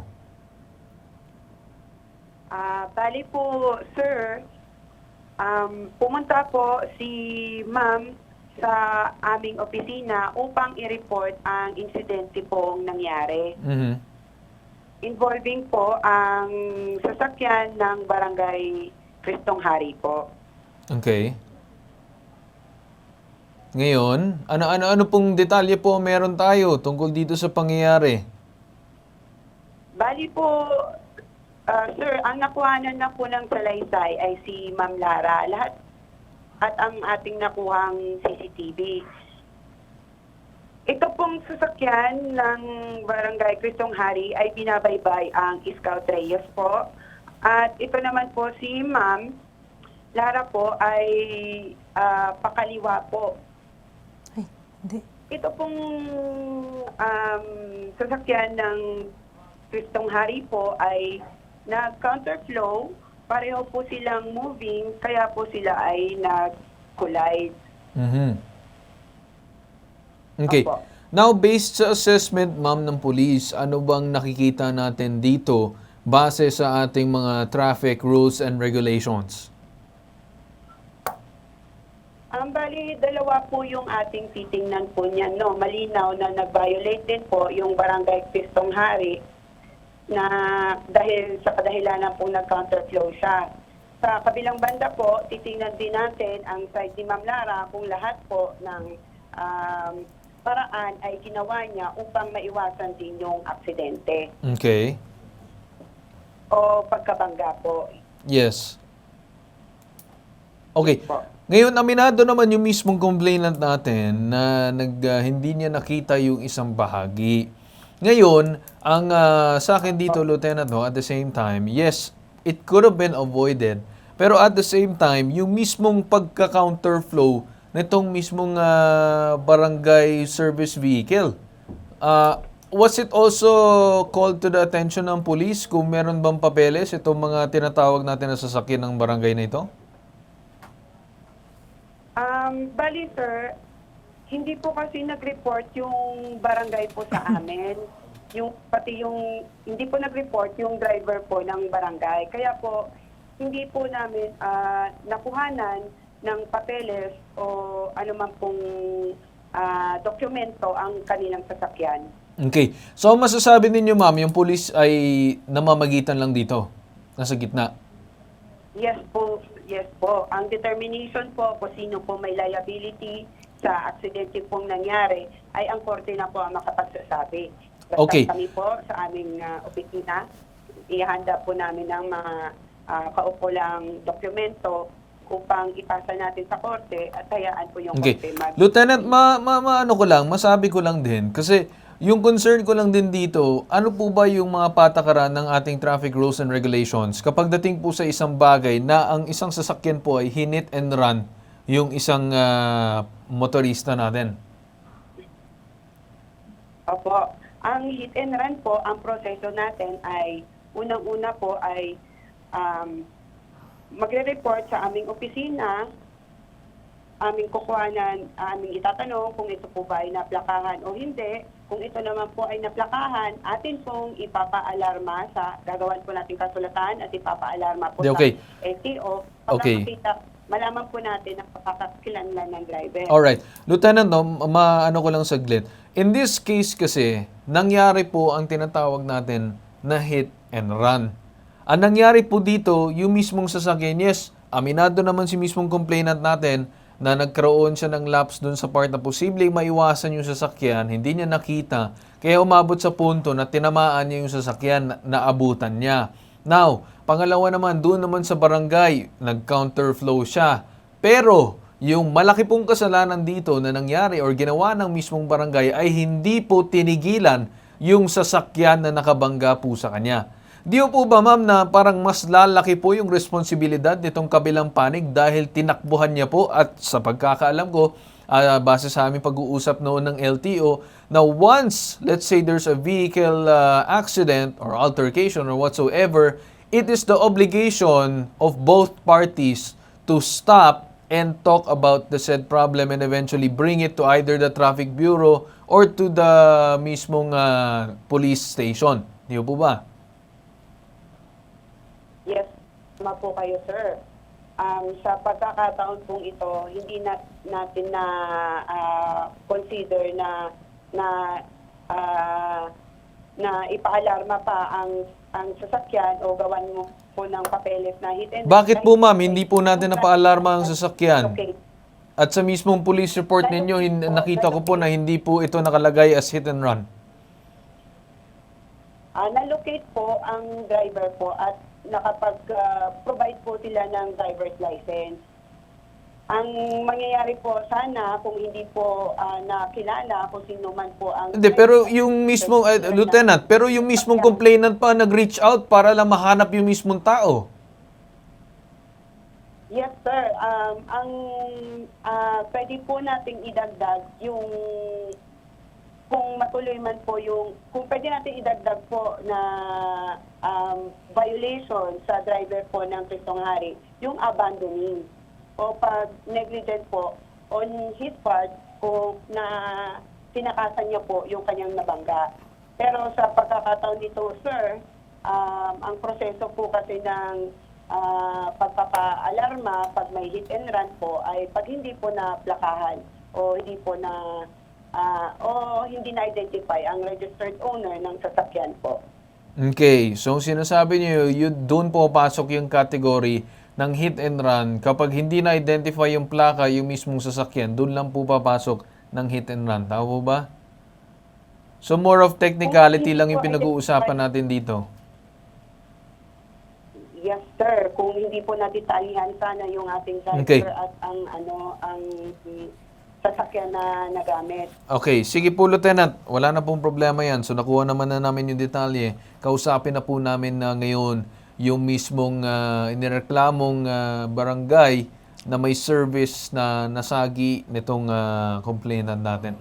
Ito naman na makakausap natin ngayon si mismong Kapitan Rogelio Hablo, Barangay Cristong Hari, Quezon City. Magandang umaga po sa inyo, Kap. Magandang umaga po. Okay. Kap Rogelio, ako po si Carl Tulfo. Nakalive po tayo ngayon sa Ipabitag Mo Help Desk. Kap, ano pong masasagot po natin regarding po sa alegasyon na meron po kayong barangay service na nasangkot sa isang aksidente? Una ko po, pasensya muna po kayo sa boses ko dahil ka-opera ko lang po ng open heart surgery. Okay. So, pasensya na po. Kaya lang talagang ako na yung mag-aano sa inyo, makipag-usap. Ganito po, narinig ko po na sinasabi ni sinabi ko magkaso na lang. Bakit ko po nasabi yun, sir? Kasi ang ini-insist niya po, babayaran niyo kung magkano yung yung katulad nung nasabi na parang 30 o 40,000, babayaran na kaagad yun. And then, yung 1,500 daily na kinikita niya, at kung ilang araw siya dun sa paggawaan, ay babayaran din yung barangay. Sabi ko, wala tayong wala tayong walang budget para diyan sa barangay. Alam naman na lahat siya, kahit kaninong hindi po kasama sa budget yan. So sa akin po manggagaling yan. Sarili kong pera yan. Yun yung sinabi niya na Ngayon, ito po yan Dumako na po tayo dito sa huli na nagkausap na po yan. Inireklamo po rin yan sa Liga. Liga po ng yan po sa City Hall. So nagkausap na, pinadala ko po doon ang aking treasurer, siyempre usaping pera na po yan, at saka yung kagawad na Committee on Transportation. So madaling sabi po na magitan po si Konsehal Mari Rodriguez na ang napagkasunduan po nilang dalawa ay yung participation na lang po dahil insured naman yung sasakyan So participation. So madaling sabi po, yun po yung napagkasunduan. At ako, sinabi sa akin ng treasurer ko nung kagawad ko, sige kako, kung yun lang yun naman ang dapat, participation, sige. Kahit sarili kong bulsa manggagaling ang bibigay natin. Papeksin na lang po yung kwento ko. Ayun, naghihintay po ako ng wala naman pong nag-aano sa akin na para ibigay ko na yung participation na Kanino nyo po dinaan itong tinatawag natin na participation fee? Inabot nyo ba mismo sa LGU or kahit Office of the Mayor or Office of the Vice Mayor in regards po sa ganitong klaseng pangyayari? Kasi wala din pong malinaw na sagot dito sa mismong ating complainant kung kailan ba niya makukuha ito. Sir, ito po yun. Ang napag-usapan po, ipapasok niya na po yan, ipapagawa, and then parang po ito tawag ng pa-estimate para malaman kung magkano, and then malalaman din namin yung participation namin. Yes, meron naman na siyang nakuhang estimate. Yun sir, wala po siya. Yun nga po, Sige, namin. yung mismong estimate, may nakita kong papeles kanina na ibigay mo ba doon sa mga tao ni Kapitan or kung sino man? Wala po. Kasi ganito Wala, po sir. yan. Wala. Yung una pong sinasabi niya na magkaso, yung sinabi na bayaran yung araw ko. Actually po, dun yun sa unang-unang pag-uusap. Sila po yung nag-offer sa akin na kung magkano na lang kung ilang araw ipapagawa, sige, sasagutin na lang namin kung magkano yung araw mo. Kasi ang gusto ko po talaga is on the spot, ipagawa na. Wala po akong hinihinging pera. So wala kang hinihingi Wala na per po. day or what? Ang gusto mo lang, maayos Mapagawa yung sasakyan po mo. yung sasakyan ko. Sabi ko sa kanila, ipagawa nyo na po ng mabilisan. Ngayon, kung gusto nyo po na sa kasa nyo ipapagawa, dahil naitanong ko po, 1 to 2 months ang paggawa. Ay, matagal. Opo. Diyan tayo magkakagulo na parang bayaran nyo yung araw ko. Saan ako kukuha ng pang-monthly ko? Pero kung sa labas nyo po ipapagawa na kayo yung magpapagawa, wala pong problema sa akin basta ipagawa nyo Kap, po. nagbibigay naman pa siya ng mas mabilis na solusyon. Meron naman na pala nahanap na tinatawag natin na paggawaan o talyer na mas mabilis. So bakit po natin pinag-uusapan yung per day? Hindi, sa kanya po nanggaling yan. Ganito po, no? Kita nyo, kahit hindi po ako yung nakipagharap, hindi ano. Kaya nabanggit ko lang yun na sabi ko, sige, katuhan na lang dahil wala tayong ano dyan. Dahil nga sinabi niya na pati yung kita niya dapat, babayaran namin. Kaya nasabi ko, nung pa yun. Ngayon, ito na po yung napag-usapan. Ngayon, napag-usapan yung participation fee na hanggang ngayon, hindi pa rin siya binababaan. Tama po ba? Hindi pa naman po nakakarating sa akin, sir. Wala pong nag-ano sa akin. Hindi pa po pupunta yan. Kailan po kayo yung huli nag-usap? Actually, sir, hindi pa po kami nag-uusap niyan kahit Okay. na ano. Then, si Lara. Lara, kailan ba huling pakikipag-usap mo dito? Nung 16 po, 16 ng? October po. Alam ko 16 or 17 po, ganun October po yun. 16 or 17. Basta ganun araw po. Ngayon, nagpunta po kami dun sa may City Hall. Kumbaga kasi ayoko na nga po magkaso talaga. Lumapit na po ako dun kay Kap Mari para doon kami magharap na makapag-usap kami ng maayos. Actually, sabi po sa akin doon, wala ka daw pong Sino alam. kausap po? Si mismong kapitan ba Si kausap mo? treasurer po, tsaka si Kagawad Des po. Ay, hindi mo nakakausap yung si mismong kapitan? Wala po, hindi po siya nakikipag-usap. Kahit ako yung nagre-reach Kasi out. siya yung Kap, bakit ka hindi nakikipag-usap dito sa mismong complainant natin noong time na yun? Hindi naman po siya tumatawag at saka talagang hindi pa po ako pwede makipag-usap. Ngayon lang po napilitan Bakit, po. Kap? Bakit? Bawal pa po sa akin dahil bawal pa po kahit ako pera ko lang ilang alam. Nung kailan po kayo na-operahan? August 22 po, open heart po ako ha. August Hindi po- 22. Tapos, Opo. kailan po kayo nagsisimula pumasok sa opisina? Dito po, hindi po ako, minsan pumunta lang po ako pagka yung council meeting pero bihira po. Okay, Bihira kasi 3 Kap, months po no, sinabi I sa think akin ng this is a doktor. concern na dapat may involved ka man na. Kasi kung tutuusin mo noon pa, kung siguro na napag-usapan mo noon, kung mismo din humaharap, then wala naman din problema. Kasi Kap, malaking problema to, isang barangay vehicle nakasagi or nagsagian doon sa isang parte ng kalsada. Ngayon na nangyari, hindi man lang hinintuan ng tao mo. So I think there's a bigger responsibility on your part na dapat ayusin to. So kung akong tatanungin mo, maswerte pa nga itong si complainant natin, hindi pa nagpa-file ng kaso. Kasi kapag nag-file yan ng kaso, baka posibleng i-impound pa yung sasakyan ninyo. Hindi po ba? Yes, sir. Kasi it has to be complied. Dapat talaga ayusin. Bubuti nga, pumayag na lang dito sa participation fee. Participation fee, hindi pa rin maiayos. Hindi Yes, po sir. ba? Pumayag naman po ako, sir. Kaya lang wala naman po. Yes, pupunta sa pumayag akin ka para nga, wala pero nang ibig sabihin ko, hindi pa rin siya naibababa hanggang ngayon. Mahigit ilang araw na siya, buti nga hindi nga siya naniningil lang kanyang araw-araw dun sa kada araw hindi siya nakabiyahe, di po ba? Sir, So siguro, ganito, sir, Kap, wala ganito, kausapin natin yung si Attorney Batas Mauricio, baka kailangan din ng additional information regards to legal advice. Magandang umaga sa inyo, Attorney Batas. Sa ating mga panauhin. Pangunahin po dyan ang isang kailangan ikonsidera ni Kapitan at ng Barangay. Yung katotohanan ng Article 275 ng Revised Penal Code, binagong Kodigo Penal na siyang batas ng mga krimen sa Pilipinas, Ginoong Carl Tulfo, at mga kababayan. Ano po nakalagay dyan?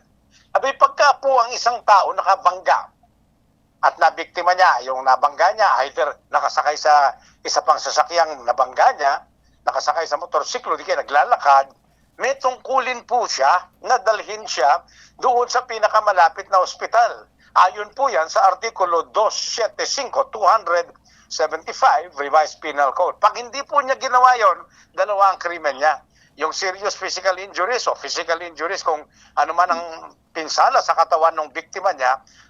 Pangalawa, yung pong abandonment of victim in cases of emergency. Yun po yung magiging sitwasyon dyan. Ngayon, ang problema po ni Kapitan dyan, hindi lang problema ni driver ito.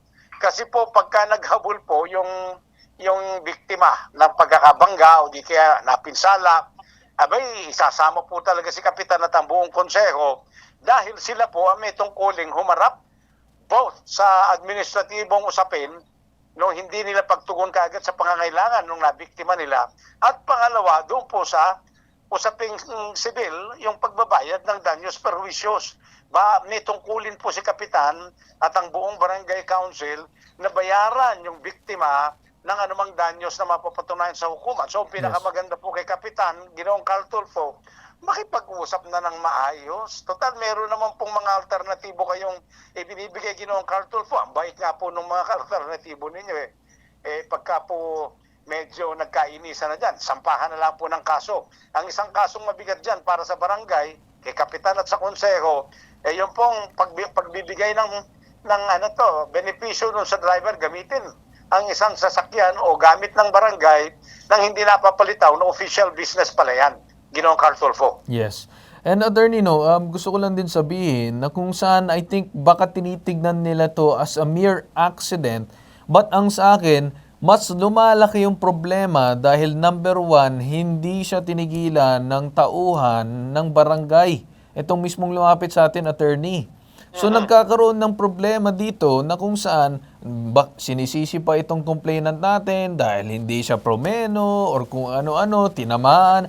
Pero at the end of the day, Attorney, nag-counter yung mismong barangay service Hindi naman emergency ang kanyang reason. So, there are many things, Attorney, na masasabi ko against doon sa barangay, which is why mas mabigat yung responsibilidad. Yes, aminado yung complainant na they could have avoided this situation, pero yung mismong barangay ang naglagay sa kanya sa sitwasyon na ito dahil nag-counterflow, tapos hindi pa tinigilan, tapos sinisisi pa ng driver ng barangay itong mismong complainant natin. Abay, Attorney, may problema talaga dyan. At mismong kapitan daw, hindi daw kumakausap, kundi sa kagawad lang, sa treasurer lang. So, paano maayos kaagad itong mismong problema? Yun po yung problema sa maraming mga nakaluklok sa barangay o di kaya sa iba pang mga posisyon sa gobyerno. Abay, kailangan po kumilos sila dahil yan po ang mandato nila. Section 1, Article 11, Public Office is a public trust. Ang katungkulan sa publiko sa mga opisina sa gobyerno ay isang panunumpa ng tungkulin sa bayan. Yung po binabanggit dyan, pagka po hindi na tinutupad yan ng barangay captain o ng konseho mismo, may pananagutang kriminal, graft and corruption, Republic Act 3019 Section 3E, may pananagutang administratibo sa Local Government Code of 1991, yung pong gross abuse, grave abuse of official authority.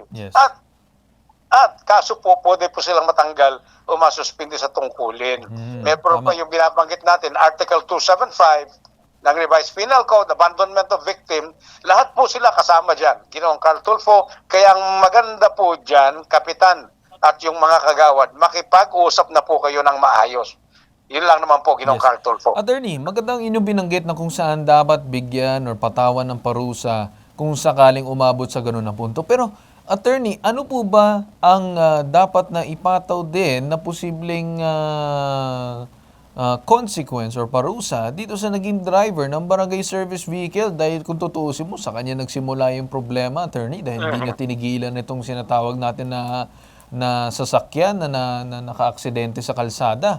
Hindi man lang daw pinagsabihan ni Kap itong mismong parang pinagsabihan lang daw, Attorney, at hindi man lang dinisiplina or nagkaroon ng suspension or whatsoever or kahit man ng pagsa-sideline muna, nandyan ka lang muna, hindi ka pwede muna mag-drive. Mga ganun na bagay, Attorney. Ayun na nga po, lilitaw po yan on the part of the barangay captain at saka po yung ibang namumuna sa barangay. Meron pong tinatawag na dereliction of duty under the Administrative Code of 1987, Civil Service Codes and Regulations. Nakalagay po dyan, matatawag na dereliction of duty o matinding pagbabaliwala sa tungkulin bilang opisyal ng gobyerno, yung pong hindi pagkilos sa harap ng mga pagkakataon o pangyayari na kinakitaan po ng pagmamalabis o pag-suway sa batas yung kanilang mga nasasakupan. Tungkulin po nila yan natiyakin. Sa kasong sibil nga po, ang tawag dyan yung authority in the selection and supervision of the employees under them. Yun po yung binabanggit yan. Pagka hindi po nila ginampanan yan, magiging matindi pong parusa ang hahataw sa kanila. Administratibo, civil at kriminal. At actually, Ginoong Carl Tulfo, yung binabanggit yun doon sa driver mismo, lahat po ng kaso na yan, ihahataw din sa kanya. Bakit po? Siya yung driver, hindi niya inasikaso yung nabangga niya, iniwanan niya. At pagkatapos ayaw niyang makipag-usap ng maayos. Lahat po ng yan, yung binabanggit nating kaso sa barangay, tatama din po sa kanya. Ginoong Carl Tulfo. Sige, attorney. With that said, kami magpapasalamat po sa inyo. Maraming salamat po at magandang araw po sa ating lahat, Ginoong Carl Tulfo. Okay. Balikan natin itong si Cap. No? Cap, nandiyan ka pa? Cap Rogelio? Andito. Nakikinig po ako. Cap, ngayon, tatanungin kita. Anong gagawin mong posibleng solusyon para magawan ka agad ng paraan itong mismong napag-usapan ninyo? Sir, napag-usapan naman talaga yung participation. Talaga ibibigay naman po yan. Kaya wala naman po pupunta dito sa akin na para kunin o dahil hindi namin alam kung naipasok niya na ano. Kasi yun po Cap, naiintindihan ko naman na kung sakaling wala pong pondo ang barangay, ano po ang gagawin natin? Sariling pera ko na nga po yung talaga Ano po ang gagawin natin, Cap, kung sakaling wala pong pondo ang mismong barangay at that time of the incident? Di ba po ba pwede naman iakyat dito sa ating lokal, iaakyat po dito sa ating either congressman or vice mayor or mga konsehal ang issue na ito para kung sakali ang pondo po ng LGU ang gagamitin. Di po ba? Sir, ganito po yun. Kasi Cap, kung hindi nyo po magagawa ng paraan, kami na po magkocontact either sa mayor's office, close naman din kami kay Mayor Joy, or either doon sa congressman dito, si Congressman Bong Suntay. Kung sakali Cap, na kailangan nyo ng tulong, baka kami na ang gagawa ng paraan. Kami na ang gagawa ng siguro ng kasalanan, na katatama ng kasalanan ninyo. Hindi sir, ang pinag-usapan ba natin dito sir, yung participation na napag-usapan namin? Kasi willing po ako sarili kong bulsa babayaran. Hindi dapat Cap sarili mong bulsa. Ang pinag-uusapan kasi dito, ang barangay service po ang ginamit. So dapat yung mismong pondo din ang ginagamit pambayad dito sa tao na ito. Una-una Cap, matanong ko ba, was this an official service or business? Kaya ginamit ba ang service ng barangay nung time na yun? Official po yan sir, pero medyo may pagkaano rin sir dahil burdel lang inaayos noon. So official business ba siya, yes or no? Yes, sir. Anong inaayos yun nung time na yun? Burial po, sir. May constituent ako nangangailangan na asikaso niya. Burial assistance, parang ganon. Mga papers po tungkol doon sa City Hall. Okay, bakit daw nag-counterflow ang driver mo? Kasi nga may babalikan po dito sa barangay na document sa kulang para dadalhin po naman po sa... Is it an emergency? Hindi ko po masabi dahil babalikan hindi sa emergency dahil wala naman, sabihin natin, life and death situation.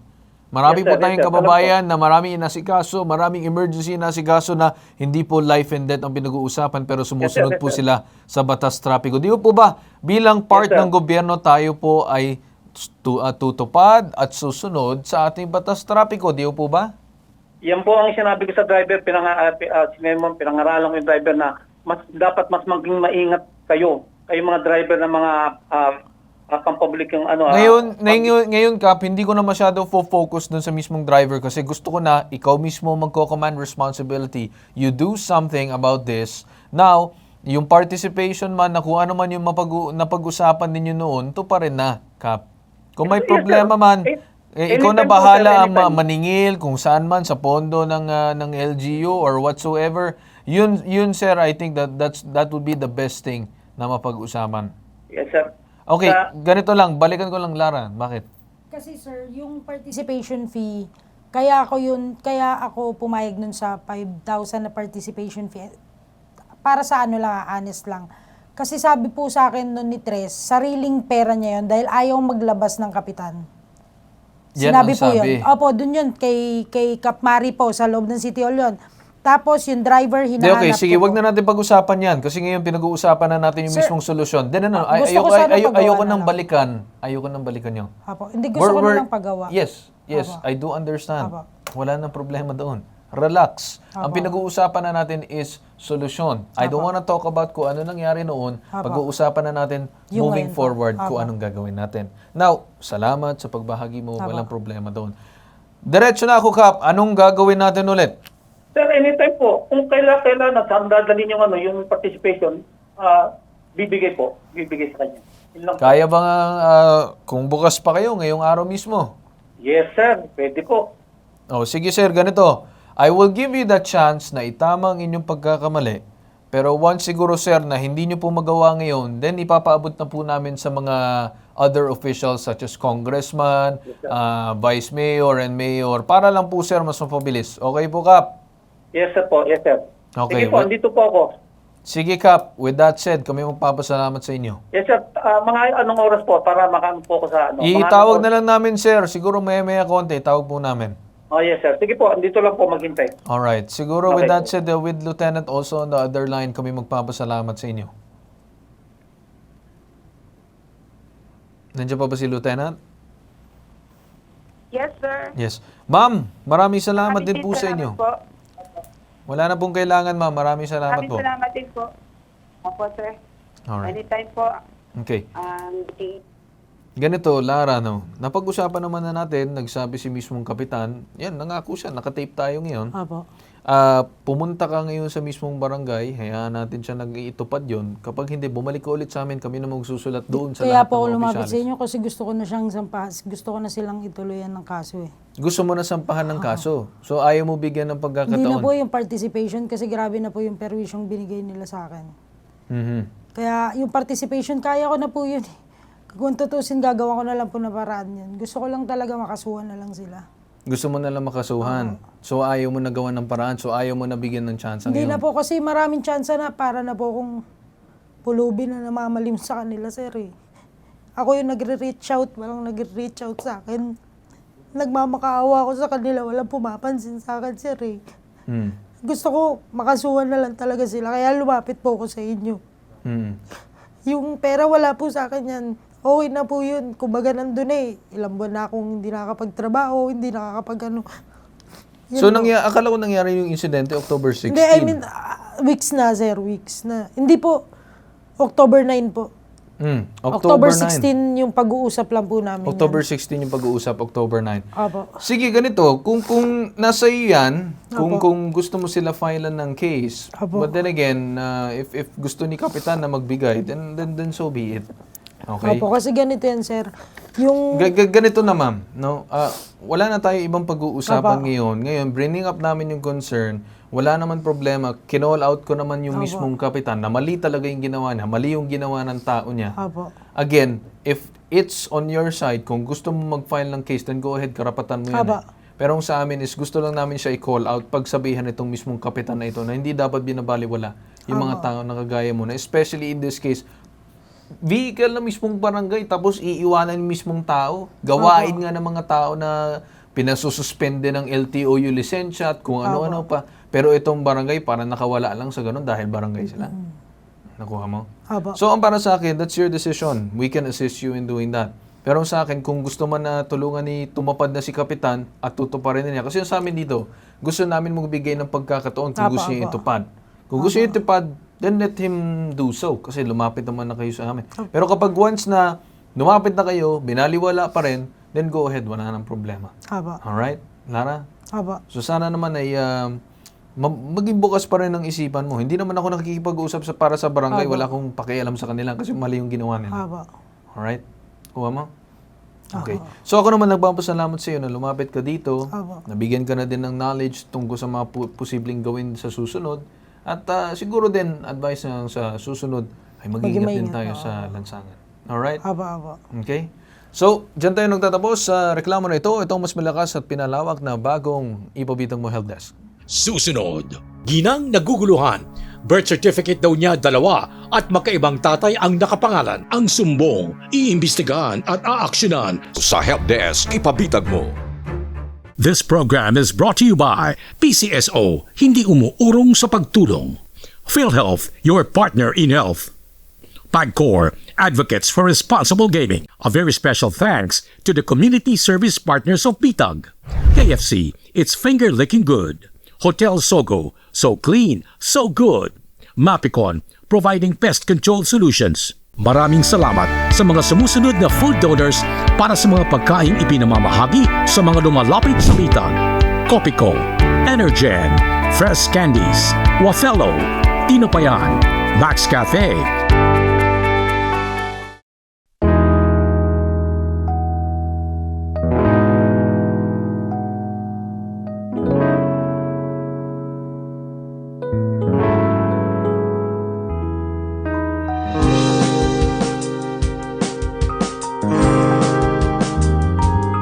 Sa PhilHealth, panatagan loob mo, kalusugan mo, sigurado. Benepisyong PhilHealth. Alamin at gamitin.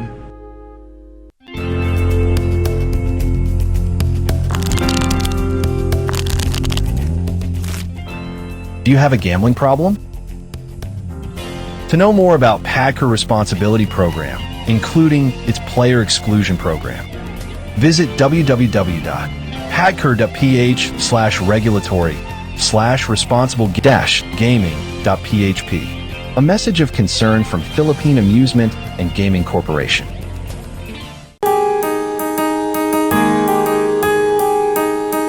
Hindi umuurong sa pagtulong, kawang-gawa sa lahat sinusulong. PCSO, PCSO. Hindi umuurong sa pagtulong ang PCSO, PCSO.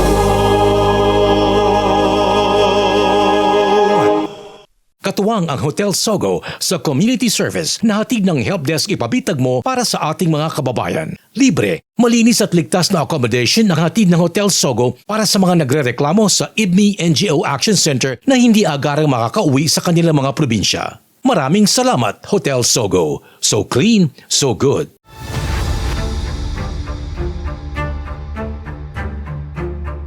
Nagbabalik ulit ang Ipabitang Mo Helpdesk. Ngayon naman may pag-uusapan tayo na kung saan mayroon naman isang ginang na naguguluhan dahil ang kanyang birth certificate daw, dalawa at magkaiba pa daw ng tinatawag natin na apelido.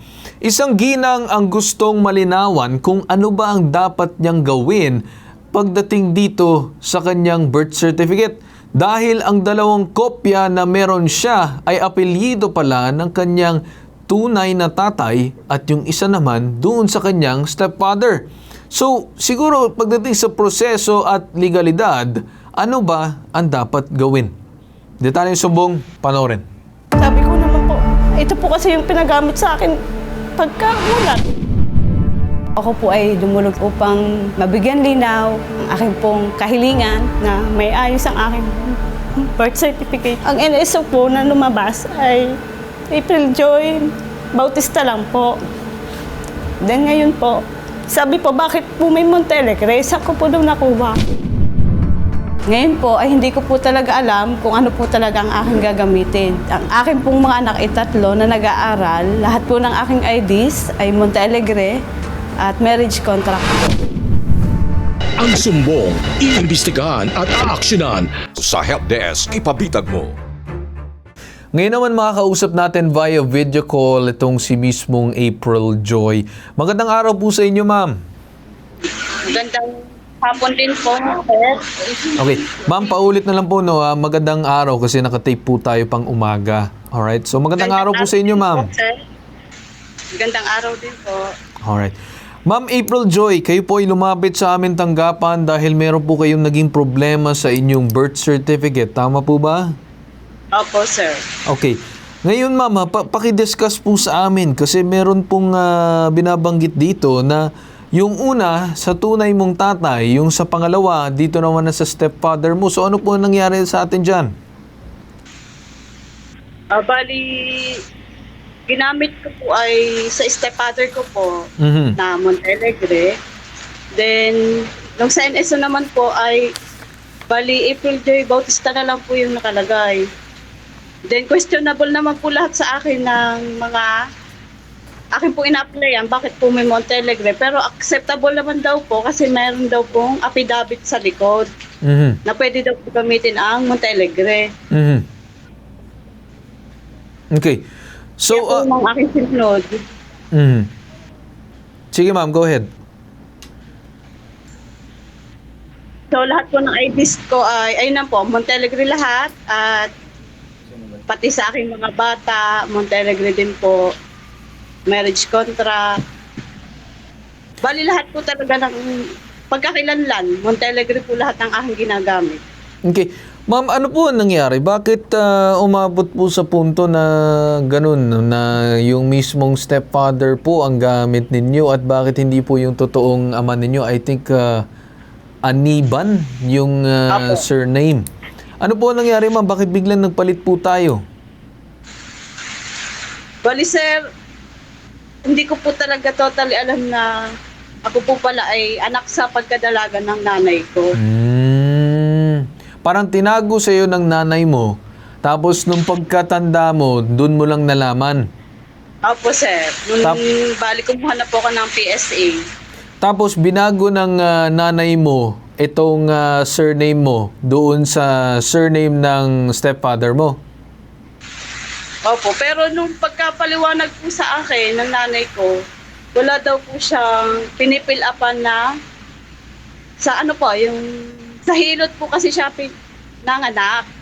Di po pa paghilot, perma-perma lang po. Anong hilot, ma'am? Anong hilot?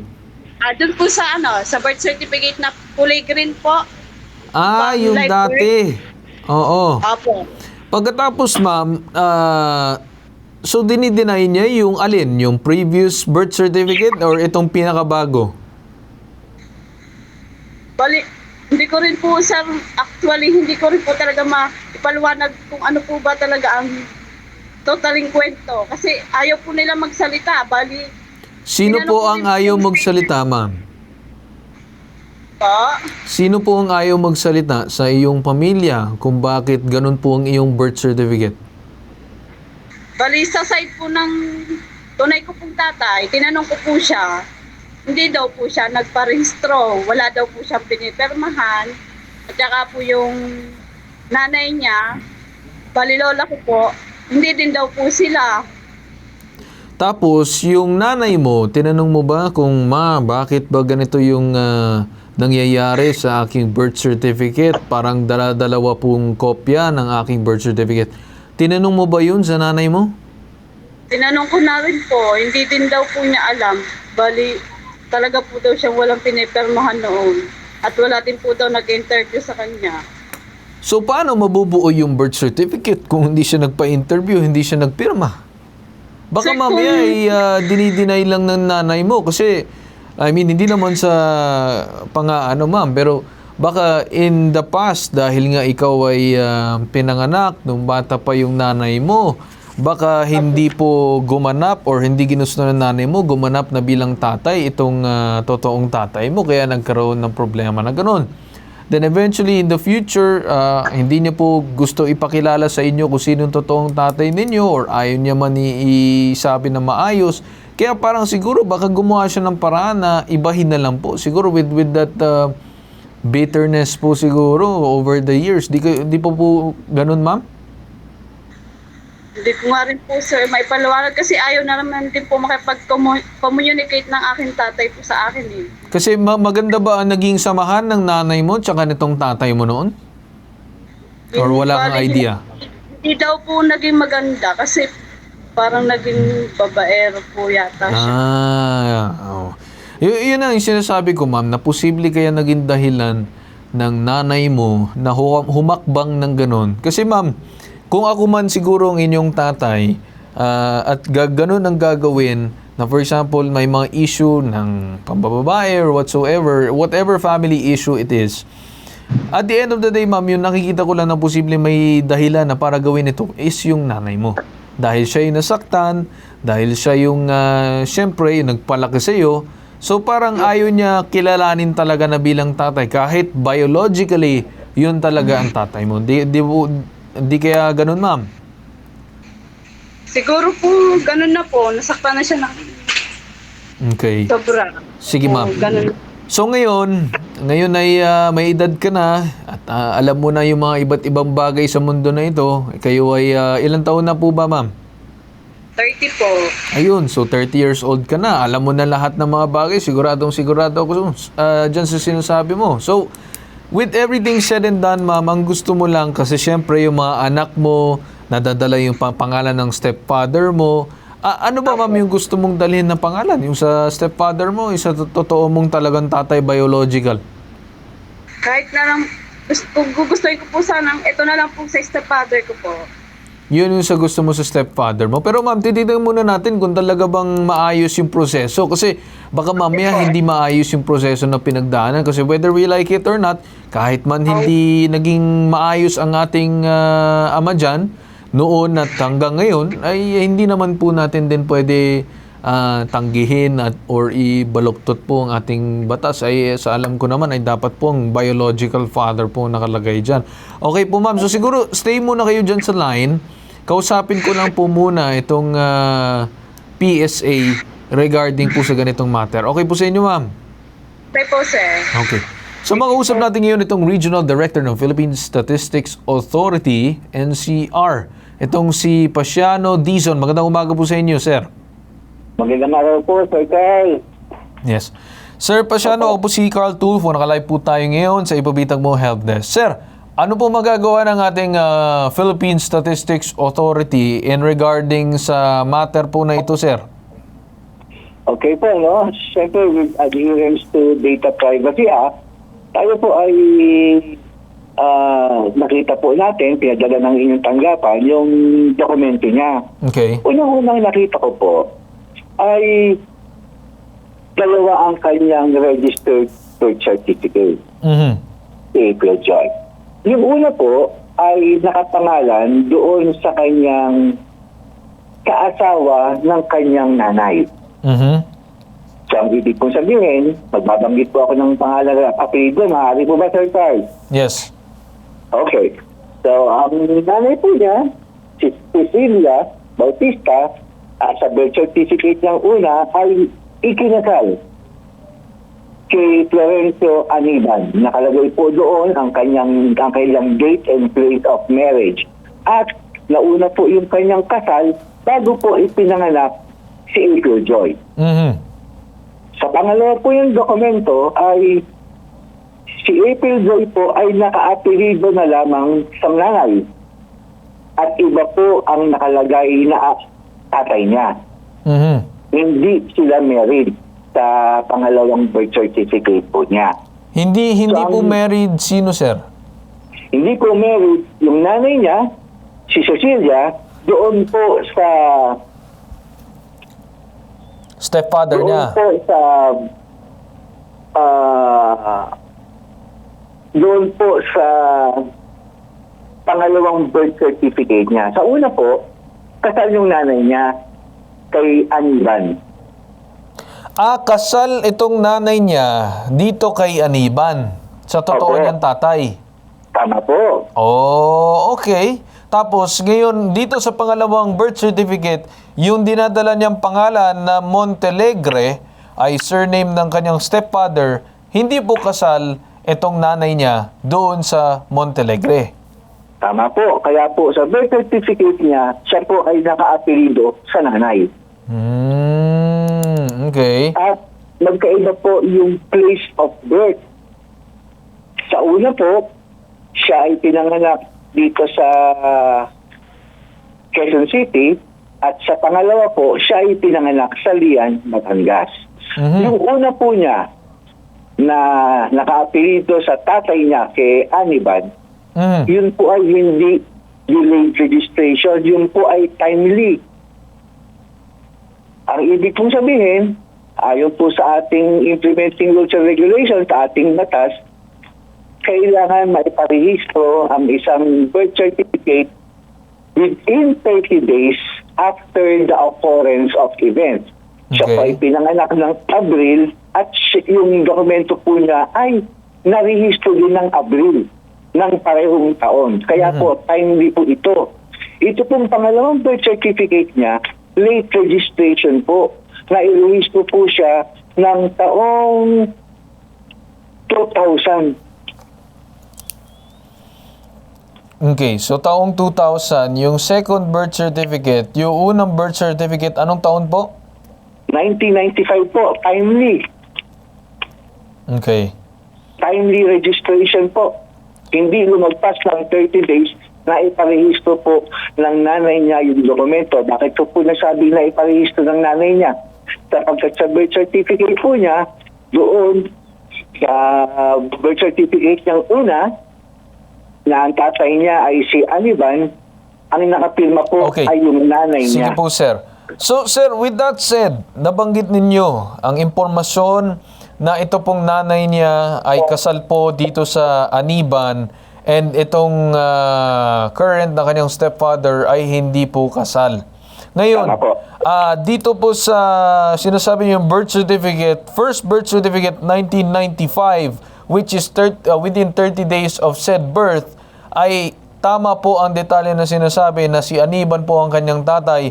And then itong pangalawa is late registration na 2000. Parang ganun yung naging pagpapa-register nitong nanay niya. So with that said, sir, ano po bang dapat na hakbang na gagawin or ano pong kikilalanin ng ating PSA? Kasi kung may late registration na birth certificate, di ba late registration is usually for those na hindi pa po nakakapag-register agad-agad ng kanilang birth certificate? So kapag ikaw ay merong birth certificate at magpapa-late register ka, di ba po ba dapat may dahilan yun kung bakit? Kung either nasunog, wala ng record, wala ng kahit anong trace ng inyong birth certificate, which is why inilalagay sa possibility na maging late registration. So, sir, ano po magagawa ng ating PSA dito? Okay. Unang-una po, no? Yung pangalawang registration niya, lumalabas po yan simulated. Dahil hindi naman po yung tunay na yung stepfather niya, ang tunay na tatay niya. Tama. Okay. So, ang mangyayari lamang po nito ay kaya po siya nakakuha ng dalawa noon dahil matagal na po yan eh. Yung unang dokumento niya, base po sa document niya, ay nakuha niya more or less mga 2017. So, ibig kong sabihin, ngayon po, hindi na po siya makakakuha noong sa stepfather niya. Dahil nakalak na po itong sa stepfather niya dahil double registration nga po at yung first registration will always prevail. Ngayon po, Sir Carl, kung ang gusto po niyang gamitin ay yung pangalawa. Ang gagawin po niya ay magpapa-cancellation sa court nung first. Pero unang-una po, medyo masali po ito dahil lumalabas legitimate child shift dahil pinanganak po siya tapos ikasal nung magulang niya. Meaning to say, legitimate po siya. Sa second po, lumalabas po na hindi kasal yung magulang niya sa second birth certificate niya, lumalabas illegitimate siya. Yes. Okay. Ang suggestion ko po, Sir Carl, ganito, no? Ang gamitin po niya ay yung first. Gamitin niyo po yung first, tapos yung second, ipakansela niya. Hindi na po niya ipakancel yan dahil nakalak na po yan. Hindi na po siya makakakuha niyan. Ngayon, kung gusto po niyang gamitin yung pangalawa, ipakancel po niya yung first. Sa court.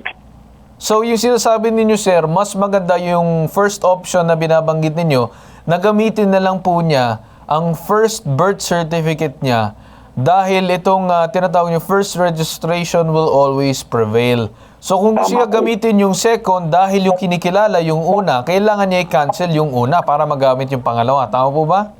Tama po. Kaya lamang magiging challenge po natin dyan, lumalabas simulated po yung pangalawa dahil ang nakasulat na tatay niya ay hindi naman niya totoong tatay.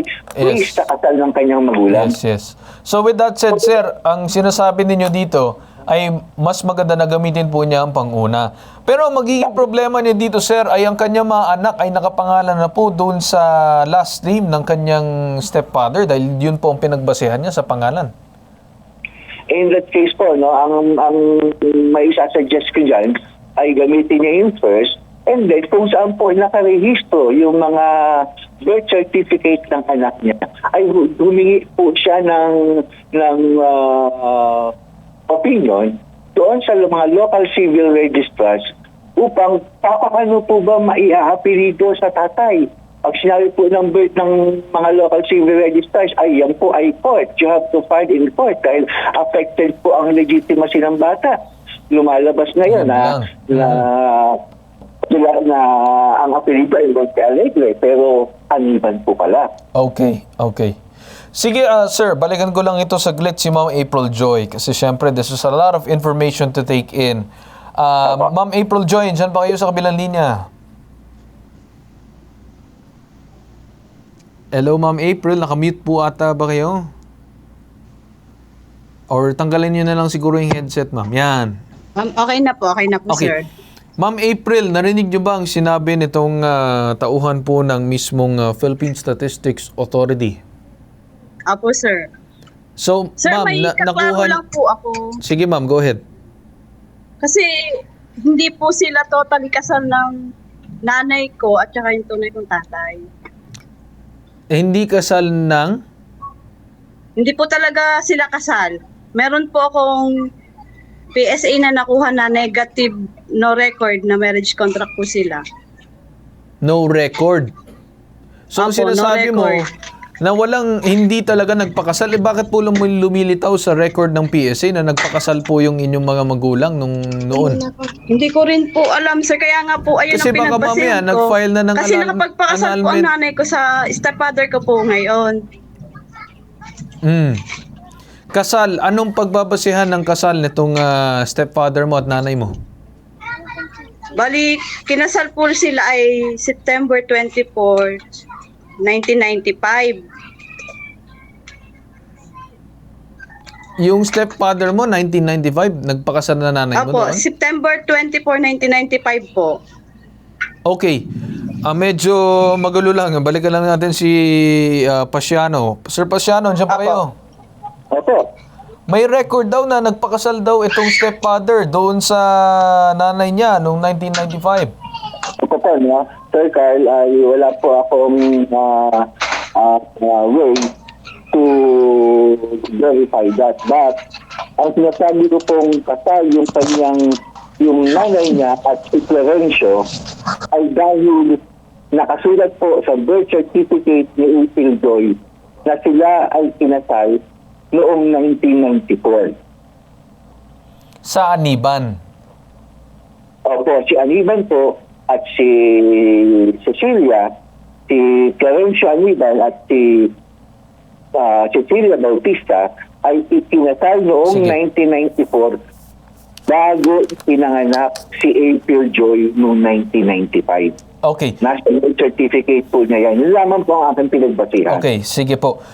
Ma'am April Joy, yung sinasabi nito ni Sir ay pinagbasehan niya lang daw yung record ng una ninyong birth certificate dahil once again, ma'am, yung kikilalanin po ni Sir Pasiano or ng mismong PSA ay itong first registration ng inyong birth certificate. So, doon po sa Aniban.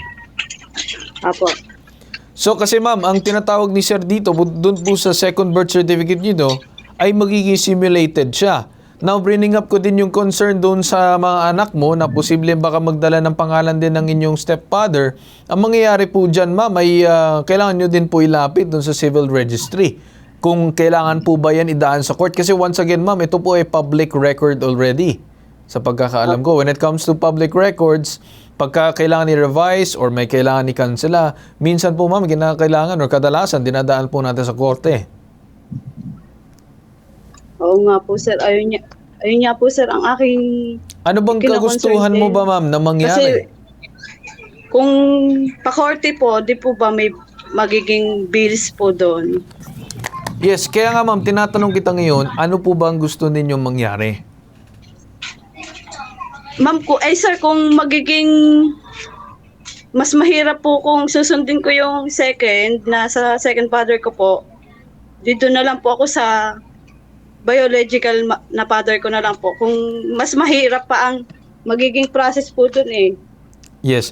Kasi nga sinabi kanina, ulitin ko lang, na kapag gusto mo gamitin ng pangalawa, kailangan mo ipakansela yung una. But, magkakaroon din ng problema dun sa pangalawa or posible magkaroon ng problema sa pangalawa dahil hindi mo naman biological father ang nakalagay dun sa pangalawa mong birth certificate. So talaga ma'am, kung pipiliin mo yung second option, magkakaroon talaga ng problema. So, ma'am, ganito, so ang gusto mo lang ay paano mapalitan ang apelyido, dahil yun ang gamit ng mga anak niya. So, siguro ma'am, yun ang kagaya ng sabi ni Sir kanina from PSA, consult din natin si Attorney Batas pagkatapos ito, ay pwede nyo po ilapit dun sa civil registry, kung hindi ako nagkakamali dun sa pangalan, para po dun sa pagpapalit ng pangalan ng inyong mga anak. Kasi yung anak ninyo, ang concern ninyo, tao po ba ma'am? Apo, sir. Okay. Sige po ma'am, siguro ganito, i-consult na natin ngayon si Attorney Batas Mauricio para dito sa susunod na hakbang na gagawin ninyo para dito sa anak ninyo. Kasi unang issue na ayos naman na natin, sabi mo, gagamitin mo yung first birth certificate kung marami pa magiging proseso dun sa paggagamit ng pangalawa. So okay, yung first yung gagamitin natin. Now with that said, Attorney Batas, sa kabilang linya ngayon, magandang umaga muli.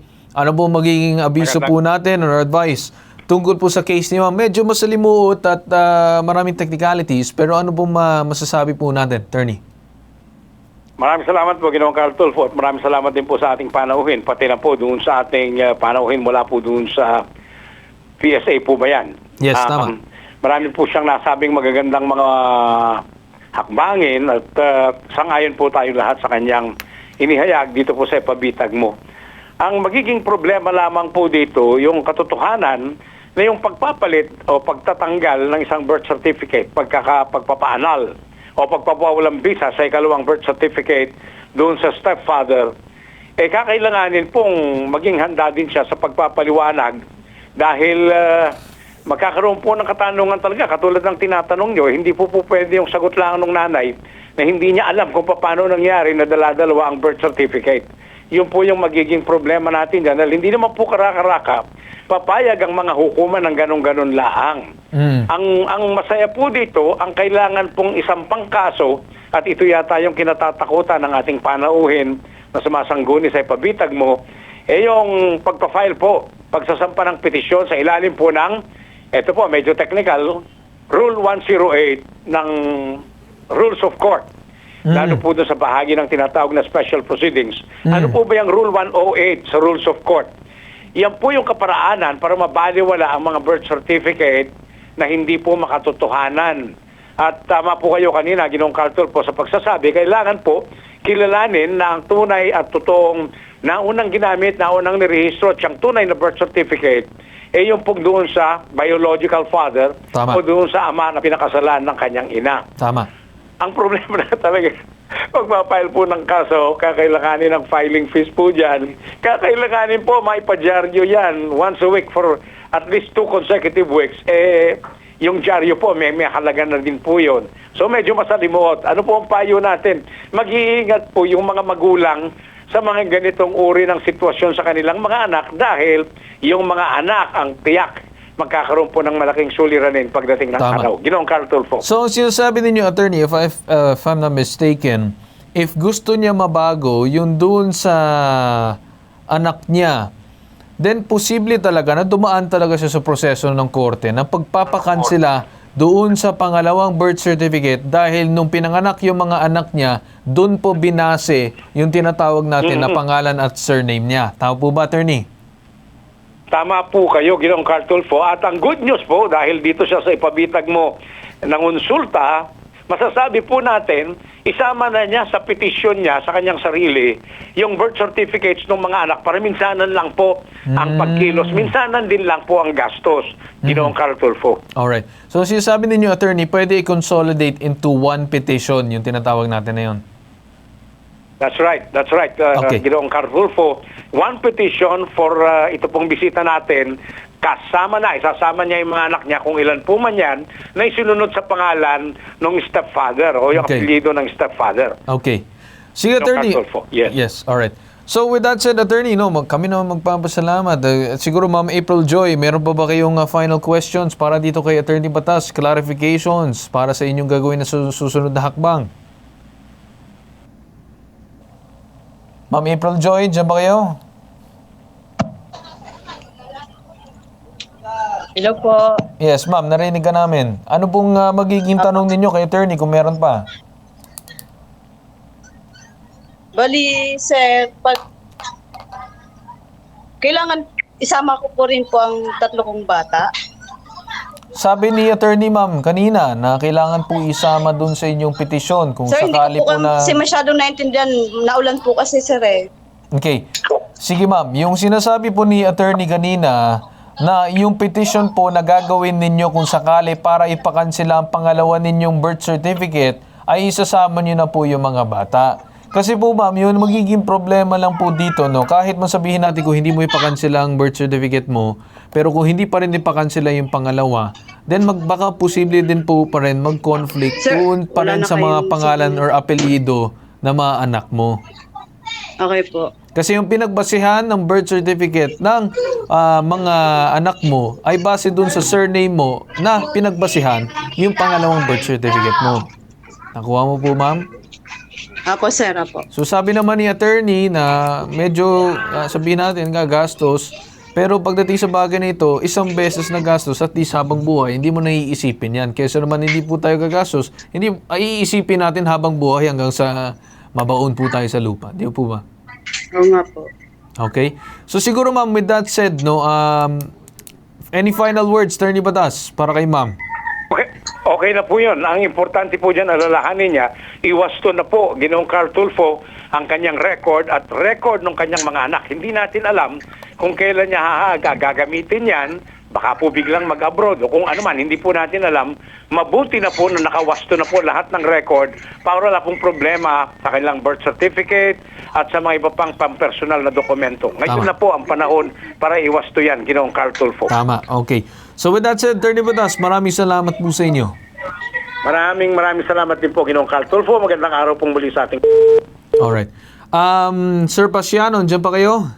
Opo, sir. Sir, ganito no, maraming salamat sa inyong pagbibigay impormasyon dito po sa aming programa ngayon at malaki naman din po na itulong din ng ating PSA dito sa Ipabitag Mo Help Desk in giving clarification to many other cases similar to this. So maraming salamat po sa inyo, Sir Pasiano. Maraming salamat po, Sir Carl, at sa buong bitag at sa lahat ng tagapakinig. Alright. Okay, Ma'am Joy, dyan pa kayo? Apo, sir. Ganito ma'am, no, at least ngayon, naliwanagan ka na, alam mo na kung anong gagawin. Kung kailangan mo lang ng any additional advice or tulong tungkol dun sa paglalapit ng mga ahensya ng gobyerno in regards po dito ma'am, feel free po ma'am to contact. Okay po ma'am? Yung tanggapan na. Okay po, sir. Okay, maraming salamat po sa inyo ma'am April Joy. Sir, maraming salamat din po sa time Alright. at sa pagdinig po ng aking hinaing. Okay, thank you. Thank you Okay ma'am. po. Thank you din po. Alright, so dyan tayo nagtatapos sa ating programa ngayon. Lahat ng reklamo, sumbong, hinaing, pinapakinggan na maigi, sinusuri, iniimbestigahan at dinaaksyonan dito sa mas pinalakas at pinalawak na Ipabitag Mo Help Desk. This program is brought to you by PCSO, hindi umuurong sa pagtulong. PhilHealth, your partner in health. PAGCOR, advocates for responsible gaming.